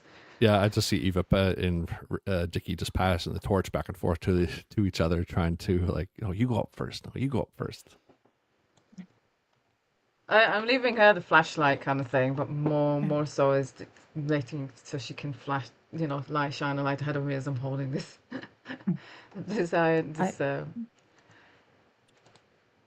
Go on. I got our back. Christopher bringing up the rear. Okay, so as you folks go up, and one of the first bedrooms you see on the left is the boys' room. So I take it you go in there, or at least shine the flashlight and go in. And not much was kind of left up in this area as well. Yes, there is the frame post of a bed, a dirty old mattress, but there is a white sheet that covers an old a few boxes that weren't taken along, and Christopher and Dickie, you did. This is where you kind of packed away, the toys you had, because books. What the hell are books? And this actually, you come up, Christopher, and it's like, oh, like you that there's one of the has been knocked over, and it's kind of your old diaries when you're like, you're a writer. You started writing when you were a kid. You see a few of those laying sprawled all over the floor. Okay. Eva, when you walk up, you look in the girls' bedroom, and it's a little. All the furniture was kind of taken out here. There's really not much left, but you do one of the kind of intact windows that have kind of stayed. So houses, especially older ones, of the double pane windows that you kind of see today weren't prevalent. So in like in this the window, but you'd have like an outer piece that would just be kind of held in by two stoppers, and you'd put that on in the winter to kind of save heat, and you take it off in the summer. That kind of outer piece is still there, and you're just kind of walk over, you look down inside, there's dead bugs, spider webs, hornets, just a bunch of different kind of bug carcasses throughout this whole room. And we don't know why they would kind of nest there, but it's just strange and peculiar to a logical mind like yourself.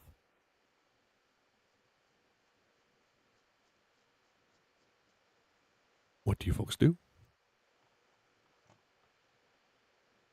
Well, nobody's here. No.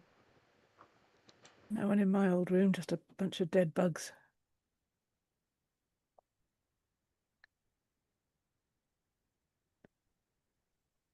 Well, outside, especially in the corner of the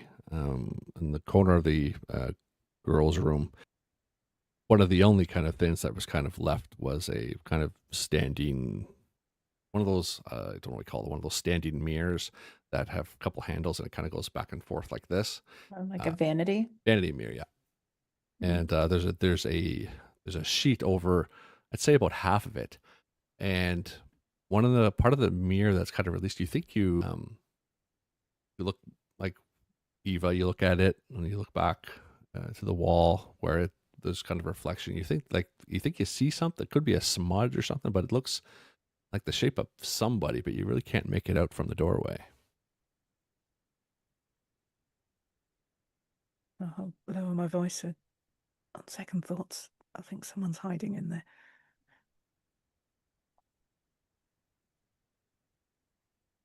Where? Come and join us. Yeah, just saw something mirror. Well, let's go get him. All three of us. Well, I'll go in. Just hold the light. I'll go in first. Looking, because she said in the mirror, I'm trying to look the opposite way because they were expecting a reflection of something. Yeah, there's nothing there. But you look back at the mirror and see this shadow. Well, whatever the reflection is, kind of looks like it took 2 steps forward, and whatever in the mirror got a little bit bigger, but it's hard to make out because it's all smudged in dust and a sheet over some of it. It's just dirty.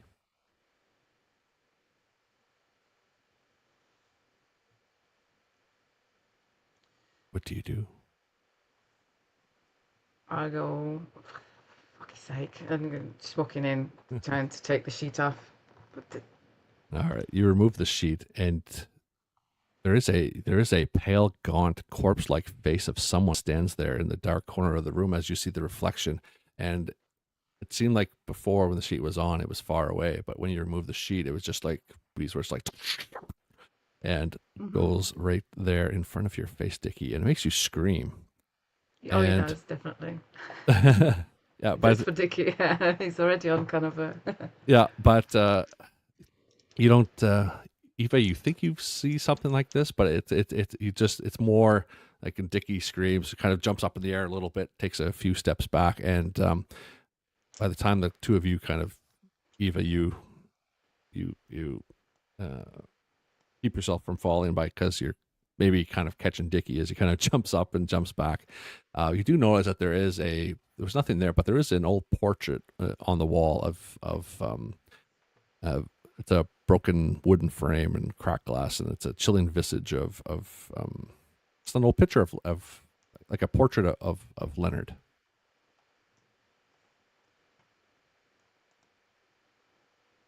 Dickie, what the hell? There was something. He's kind of twitching, his eyes twitching again. There was something in there, and it came on at me.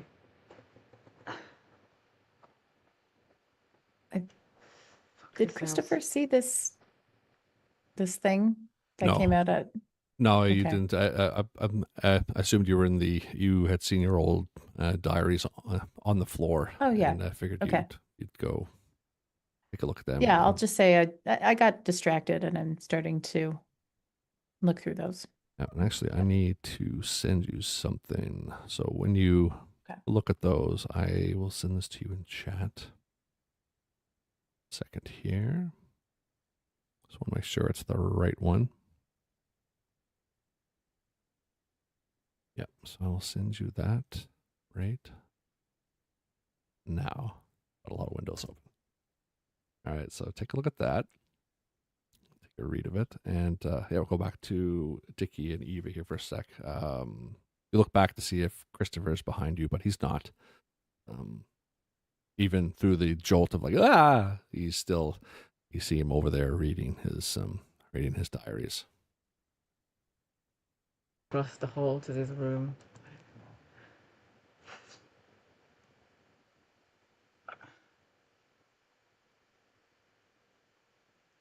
Then I turn back to Ava. There was something in there, okay?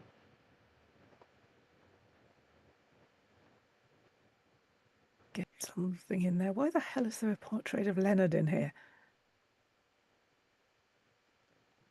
Why is there? What? Why? Yeah, why do we even want that? I don't remember. Do you remember? I don't even remember that picture. I don't think it was there when we were kids. Why would it be? No, and Eva, as you ask that question, you look back over at your window, and it's just the dead hornets in the window. They're moving, and on the floor in this bedroom, they start moving. These just dead, half rotted things just start moving, and some kind of like haggled like buzz sound as they all kind of start and move, all contorted and everything. Dickie, you see this too. Okay, I'm getting out of this room. Yeah, I'm right with you. Go, go, go, go. It's pushing her out the door. Christopher? Yeah, it must be some live hornets mixed in with the dead ones. That's gross. As you leave this room, the room where Christopher is, the door just goes slams shut. Actually, all the doors, front door, the back door, every door in this house, you just hear it slam. And the bugs in your room just go.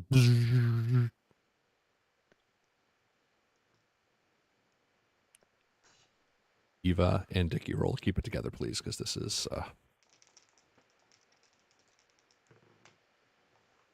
Wow. I've got a 9. Yeah. How did Dickie I do? rolled a 4 on the dice. Oh, my Oh gosh. no. And then I don't have any additions to that, so. Okay, so okay, so you both rolled. That's basically called. They basically rolled a sanity or kind of keep it together roll, and they failed. So, Richard, this for you. How does Richard or Dickie? How do you react to this?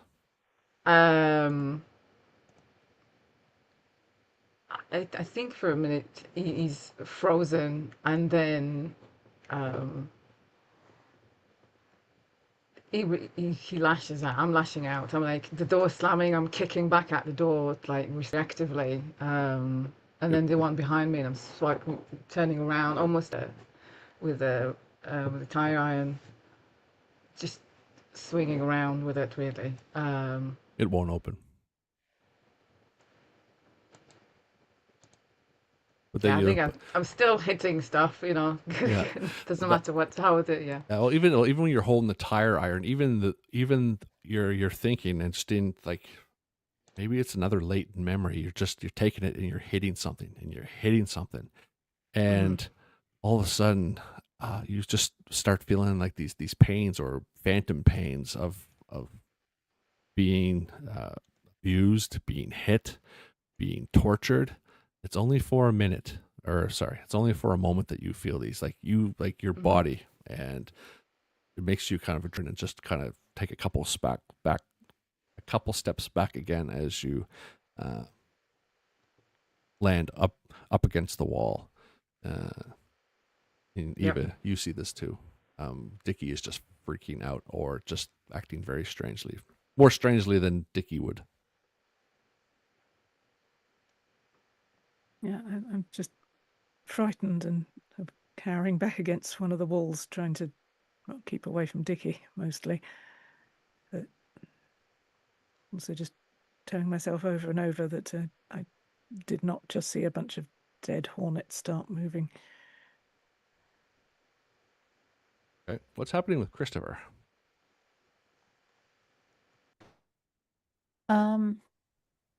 Well, he would have been reading his journals and then his door slammed as well, right? Yeah. It would have made him jump, obviously, but it's like probably the wind or something. He continues to read his journal, but after one of the entries from when he was 13 or so, he slams it shut and kind of drops it and steps away from it.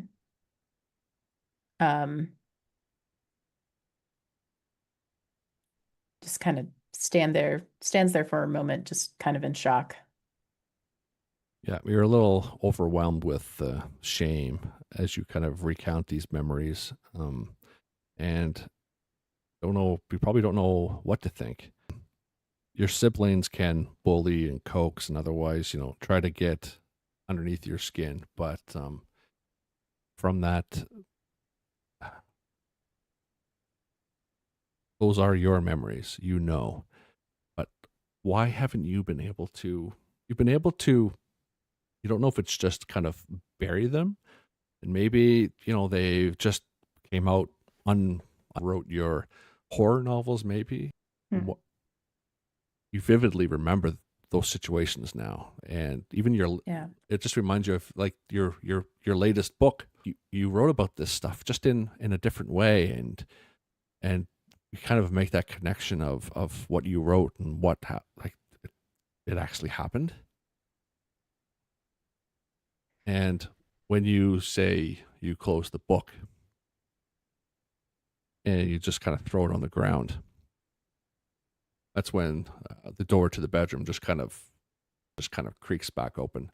And from Dickie and Eva's perf, you might hear a thud on the ground, but Eva, the door to the girls' room just swings back open, and the bugs that were kind of flying around inside the windowsill and in the room just fall to the ground again, and everything goes quiet. And both of you look back at Christopher, and he just has this, he's just white as a ghost. Definitely something. And he's staring at you, and you folks are just staring at him, and it has something to do with Christopher, Eva. You don't know what it is, but these strange things that have been happening around here, even you, Dickie, it's Leonard's fault. That's all you can say, or no, it's Leonard's fault, or Christopher's fault. You don't know how, but that fucker. But I kind of shake myself out of my trance. But Mom's obviously not here, so let's go and call the police. okay? There's something wrong in this house. What did you do, Christopher? And I'm lifting the tire iron and pointing at him. Not pointing out to hit him, but just pointing at him as like a point. But Um, what did you Dickie, I do? didn't do anything. It's, fucking, this place is haunted, dude. What did you do? I, I it was it's fucking Leonard. I'm telling you, he did How is it? something. How is it? Leonard's not been here for fucking years. How do you know? How do you know he hasn't been here? Yeah, there's a picture of him in my old room. That's not meant to be there. Ugh. And then there was something in the mirror. Don't know what the hell that was. It just looked like I don't know, dead body or something. I don't even know what I was saying. And these things, and he's pointing, and he's a bit kind of these bugs that were in Ava and Sophie's room. They were moving and then flying around, and the doors slammed, and they fucking hitting the walls with the tire. And this fucking house. What is going on, Christopher? I Why is it Leonard? I did you guys see the other the kids? The There were other kids here. Do you remember them? Other kids? Well, kids is children. Well, they were small like children. I don't know. I never saw them clearly. And I, don't- they they took Leonard.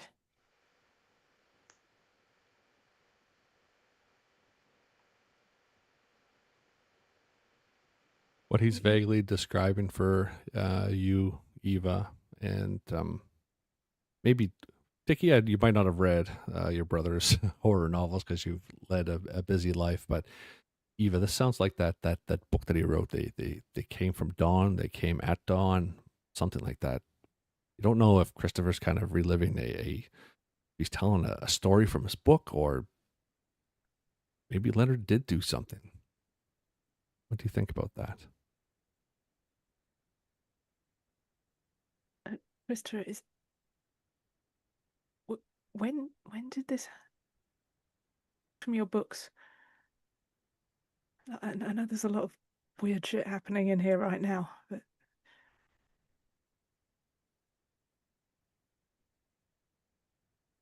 I thought it was stuff that I was making up, but uh, I don't know. I just read in my journal about, and I do need to keep it together if I'm recounting this. Yep.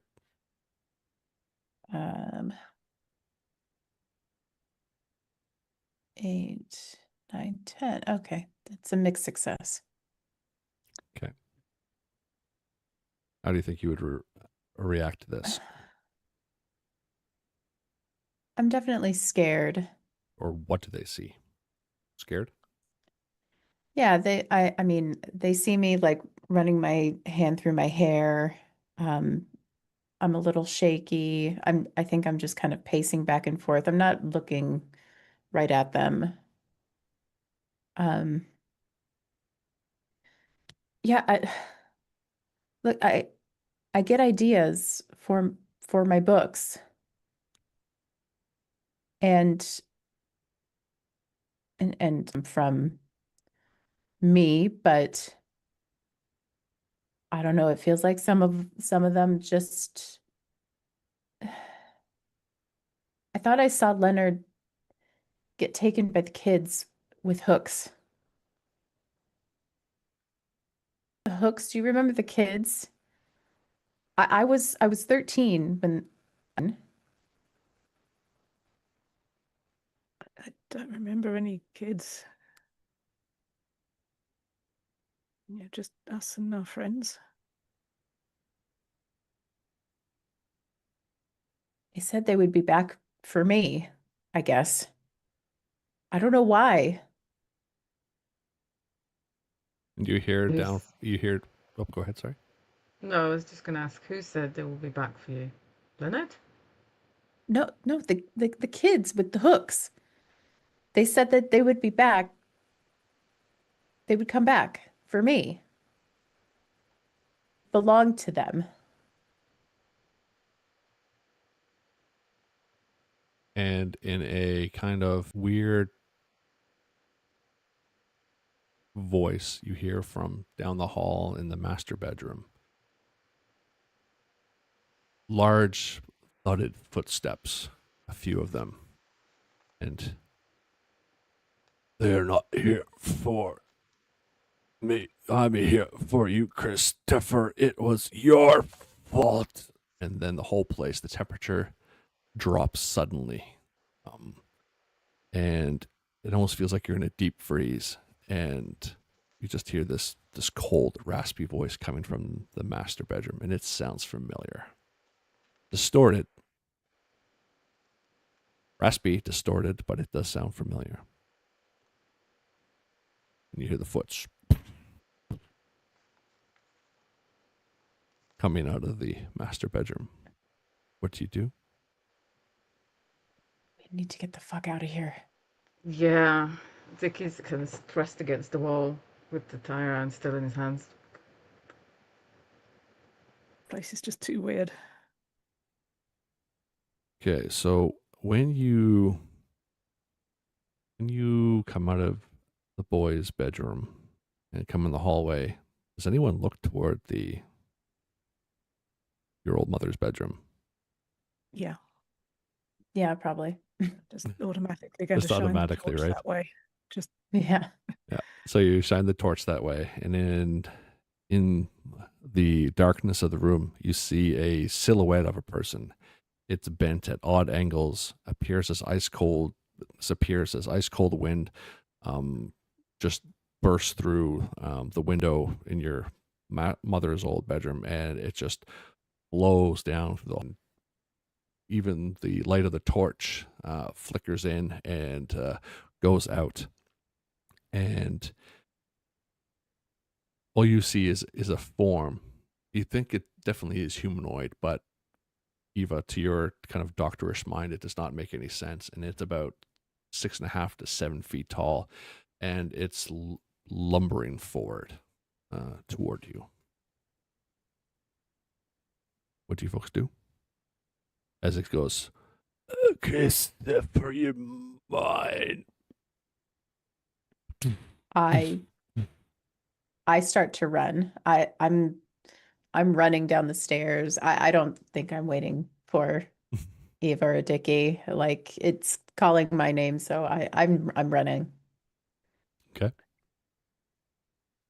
What about Dickie and Eva?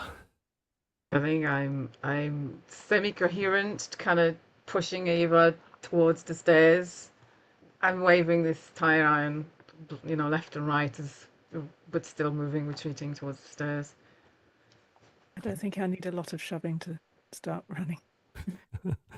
All right. So whatever this thing is, it's not one of those. It's not one of those kind of things that have come and gone. You folks are just trembling down the stairs, and it is coming after you. And the windows and doors, they open, they smash. You're going down the stairs, and then like when you get to the bottom, Christopher, it hits you first, even though it's dark and it's cold.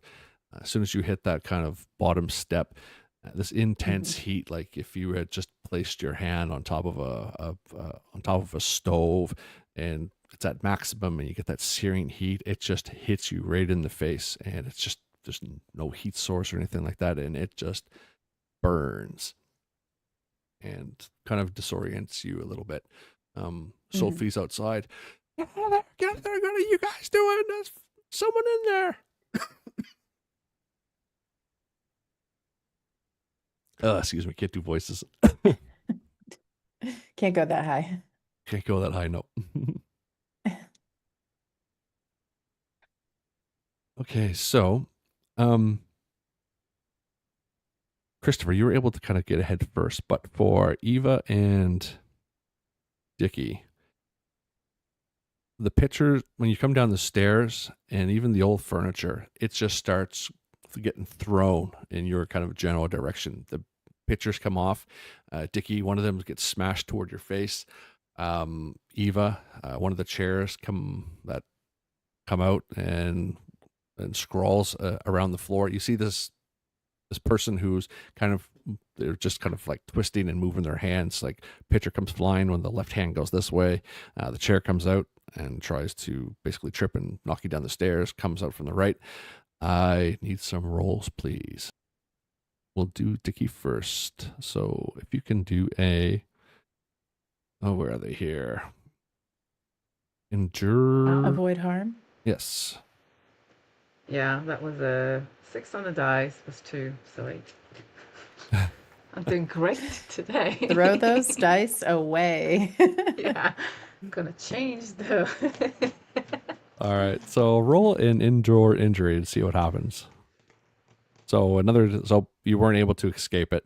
Yep. Just a huge kind of family portrait just hits you in the face. It's like, pay attention to family, you selfish bastard.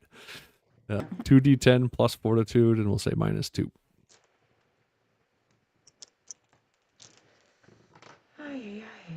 Ooh, okay. 10 on the dice. Not too bad. So 11 on the dice. Minus, what did you say? 4? Oh, -2. -2. So yeah, it's a 9. So, all right. So yeah, this thing comes flying and it knocks you on the side of the head, and it's actually up to you at this point because this is always a player's decision. You can choose to be knocked out, take 1 of 4 serious wounds, or take a critical wound, which means like, some of the glass came out and did a more serious injury, but you'd stay conscious, but you'd need like medical attention ASAP. Or die. That's an option there too. Oh, there we go. I was trying to find it. I think it makes sense he was knocked out because he ran tumbling down the stairs. Yeah. Yeah. Cool. Make a lot of sense, and that's it. Okay, so I will say that you were in front of Eva. Pitcher got knocked on the side of the head, and you just that knocks you on the left hand wall, and you just basically just somersault down the stairs and land at the bottom. And this kind of knocks you, Christopher, as you kind of stopped, as you just felt like you were being burned, and you catch him from behind, or you kind of get knocked over too, as the humanoid form of your brother just kind of takes you out. How did you do, Eva? I got a 6. No. Wow, you guys are rolling awesome. Throw the dice away. 2d10 plus fortitude -2.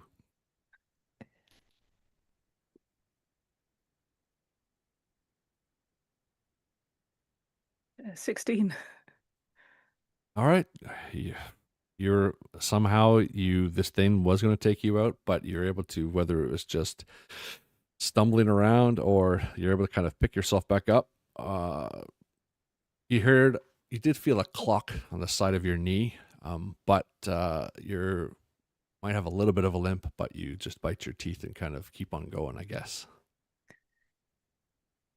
Yep, that hurt, but I'm ignoring it. There are bigger things to worry about right now. All right. So as you kind of limp down the stairs, and you just see the pile of brothers at the bottom of the stairs, like humans do. Curiosity. You look back, and this is at the top of the stairs. Christopher.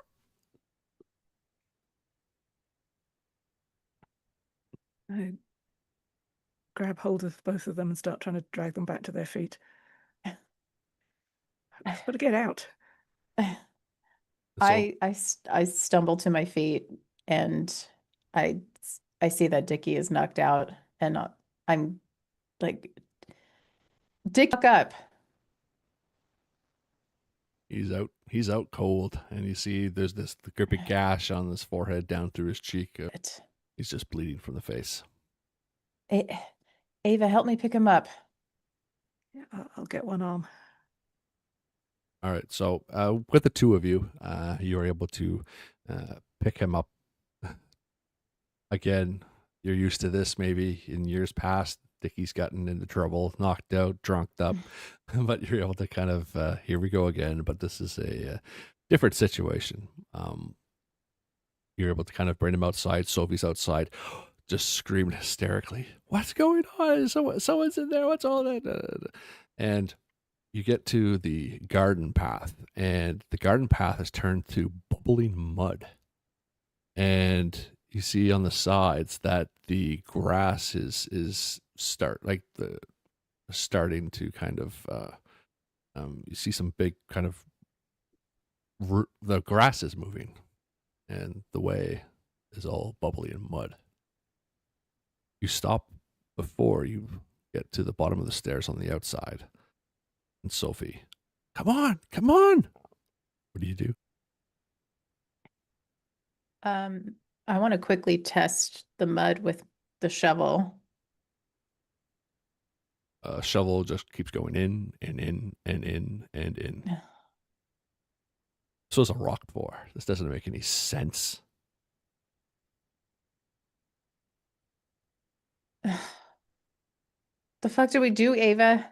You kids will pay for killing me.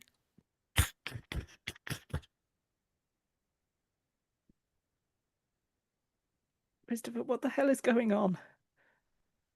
I don't know. I have no idea. And at this point, from one of the big trees off to the side, a root comes up on one of the sides of the path and whips back and comes toward this great big root trunk thing, just tries to swing toward you. And okay, in the new rules, it's avoid harmless act. So this one is 2d10 plus reflexes. So please roll that. Okay. Oh, that's not bad.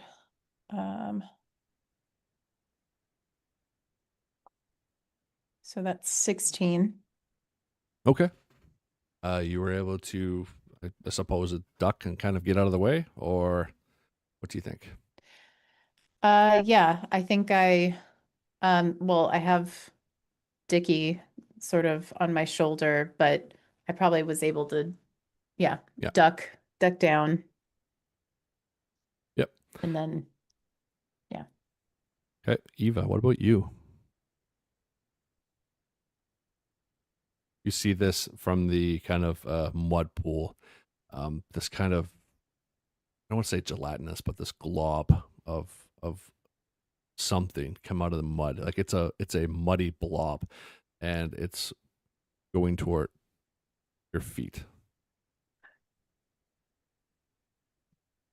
And you see kind of like this muddy, rooty appendage come up and try to grab your ankle. Desperately looking around for somewhere to back away to. Well, there's the doorway with that figure in the doorway, but he looks a lot more menacing than an appendage in a mud pool. Yeah, I'm going to try and hit the appendage with my torch. Okay.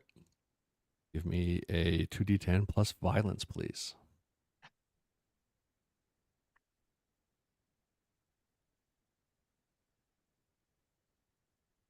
12.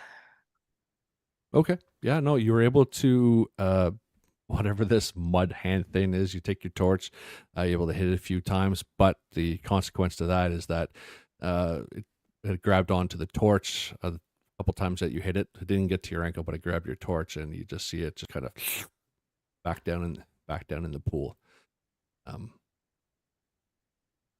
Christopher, what do you do? Does it look like we can go to like the side of the house? Yep. Okay. Ava, bring Dickie, bring Dickie to the side. Come on. We'll go around. Oh, grab Dickie and drag him along. All right. So as you folks go on the side, that figure in the house never seems to leave the house. Like he's stuck at an invisible barrier or something like that. But you are able to go around the side. The overgrown garden, parts of that start moving too. But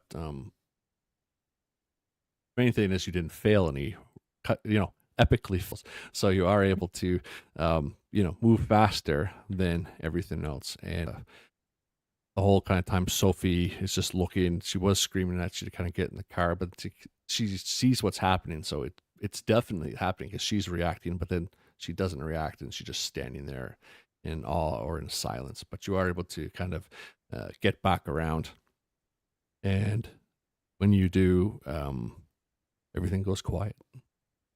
The door is still open to the house. The path stops bubbling. You see it kind of turn back into a muddy, kind of rocky path. The grass stops moving.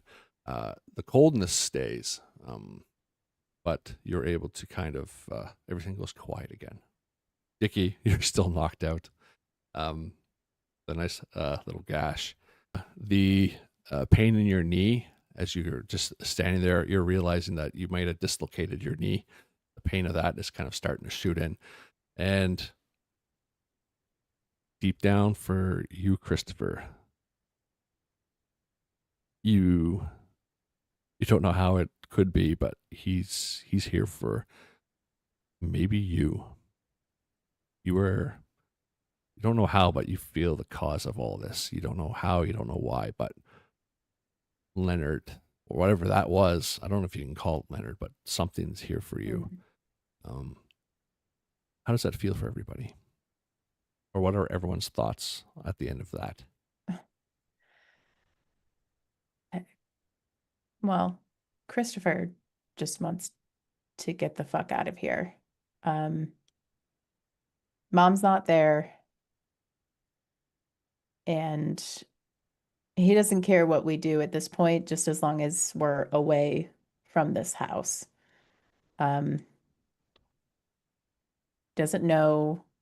Doesn't care what happened to Leonard. He just wants to leave. What about you, Eva? Eva's just thinking, I've got to be the responsible one because clearly nobody else is going to. We can talk about this later. Just need to get Dickie out of here. Well, Dickie starts to come to here. And Dickie, you have a huge headache and you're kind of being backpack carried by Christopher, and Eva doesn't look well. You have a massive headache. Sophie is just standing there looking stunned. And just remember hearing just this voice in your head. And it sounds familiar.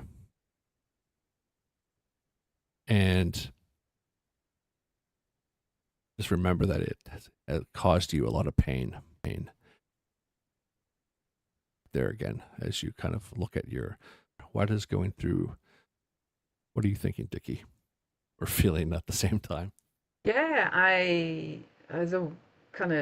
this isn't the first time I've groggily woken up from something in general, but specifically something like this, where, and then as I wake up, it's not just my head that's hurting, but it's radiating throughout my body as if I've been physically cut, and it brings back my familiarity with the blood and in Mal's house, and it's the urge to get away from this pain and the cause of it. That's I can hear. The instinctual fear, just wanting to run away. But you can't. I'm staggering, but I can't really easily move. And with that, as you folks are kind of piling back into the car, you see at the end of the driveway, there's this little girl. She looks familiar. Dickie, you have to kind of take your hand, move the blood to the side. Eva and Christopher, this girl looks familiar, maybe from your childhood. Christopher, it's like Hmm. Cecilia, your old childhood friend. Hmm. Eva and Dickie. You remember this girl. Like it's hard to because you were kids when you knew her. It was one of Christopher's friends, but she died. You know what? There was a funeral and everything. But vaguely remember that someone's corpse had gone missing. And you remember there was this big kind of hubbub about it. And everyone got involved. It was very traumatic, but as a kid, you're like, you see cops and it's all cool. So, just you stuck with you. But you remember that she died, and you remember there was a funeral and there was a body, but someone stole it, or at least that's what the official word was. But she's there at the end of the driveway staring toward it. She does not look good. And I think that is a good place to end this session of part 1, till death do us part. And I'd like to thank Awesome. yeah, and I'd like to thank all my players for being here. And we're actually we're maybe finishing always like leaving on a cliffhanger. And we will. This is a long one shot, so that's why we kind of set aside 2 slots for it. So same time tomorrow morning on a Saturday at 7 a.m. Eastern, 12 p.m. UTC, we will be back for part 2 of Till Death Do Us Part. And my players, hopefully time spending with you. Feel free to tell everyone who you are again, where they can find you, and we'll sign off for this inaugural game stream. We'll start with Crystal. Yeah, I'll start. I'm Crystal, the little scientist on Discord. I am one of the con organizers, so you'll see me around the server. And have a wonderful rest of the con, everybody. Thank you. And Inbal. Hi, I'm Inbal. IRP Goob on Discord. Again, you can find me on the Illusion HorrorCon server, just loitering, or on rpgoobs.com. Thank you. And finally, Sue Savage. I'm Sue, Savage Spiel on Discord, and you can find me GMing at various conventions around the UK. Awesome. And I am, on Discord, Boydberg, but Ryan is my real name. And we'll see you at various points through. Everyone has a great time, and we'll see you at the various horror panels and or more game streams. But part 2 of this tomorrow morning, 7 a.m. Saturday, EST, and 12 p.m. UTC. And until then, thank you for joining and enjoy the time.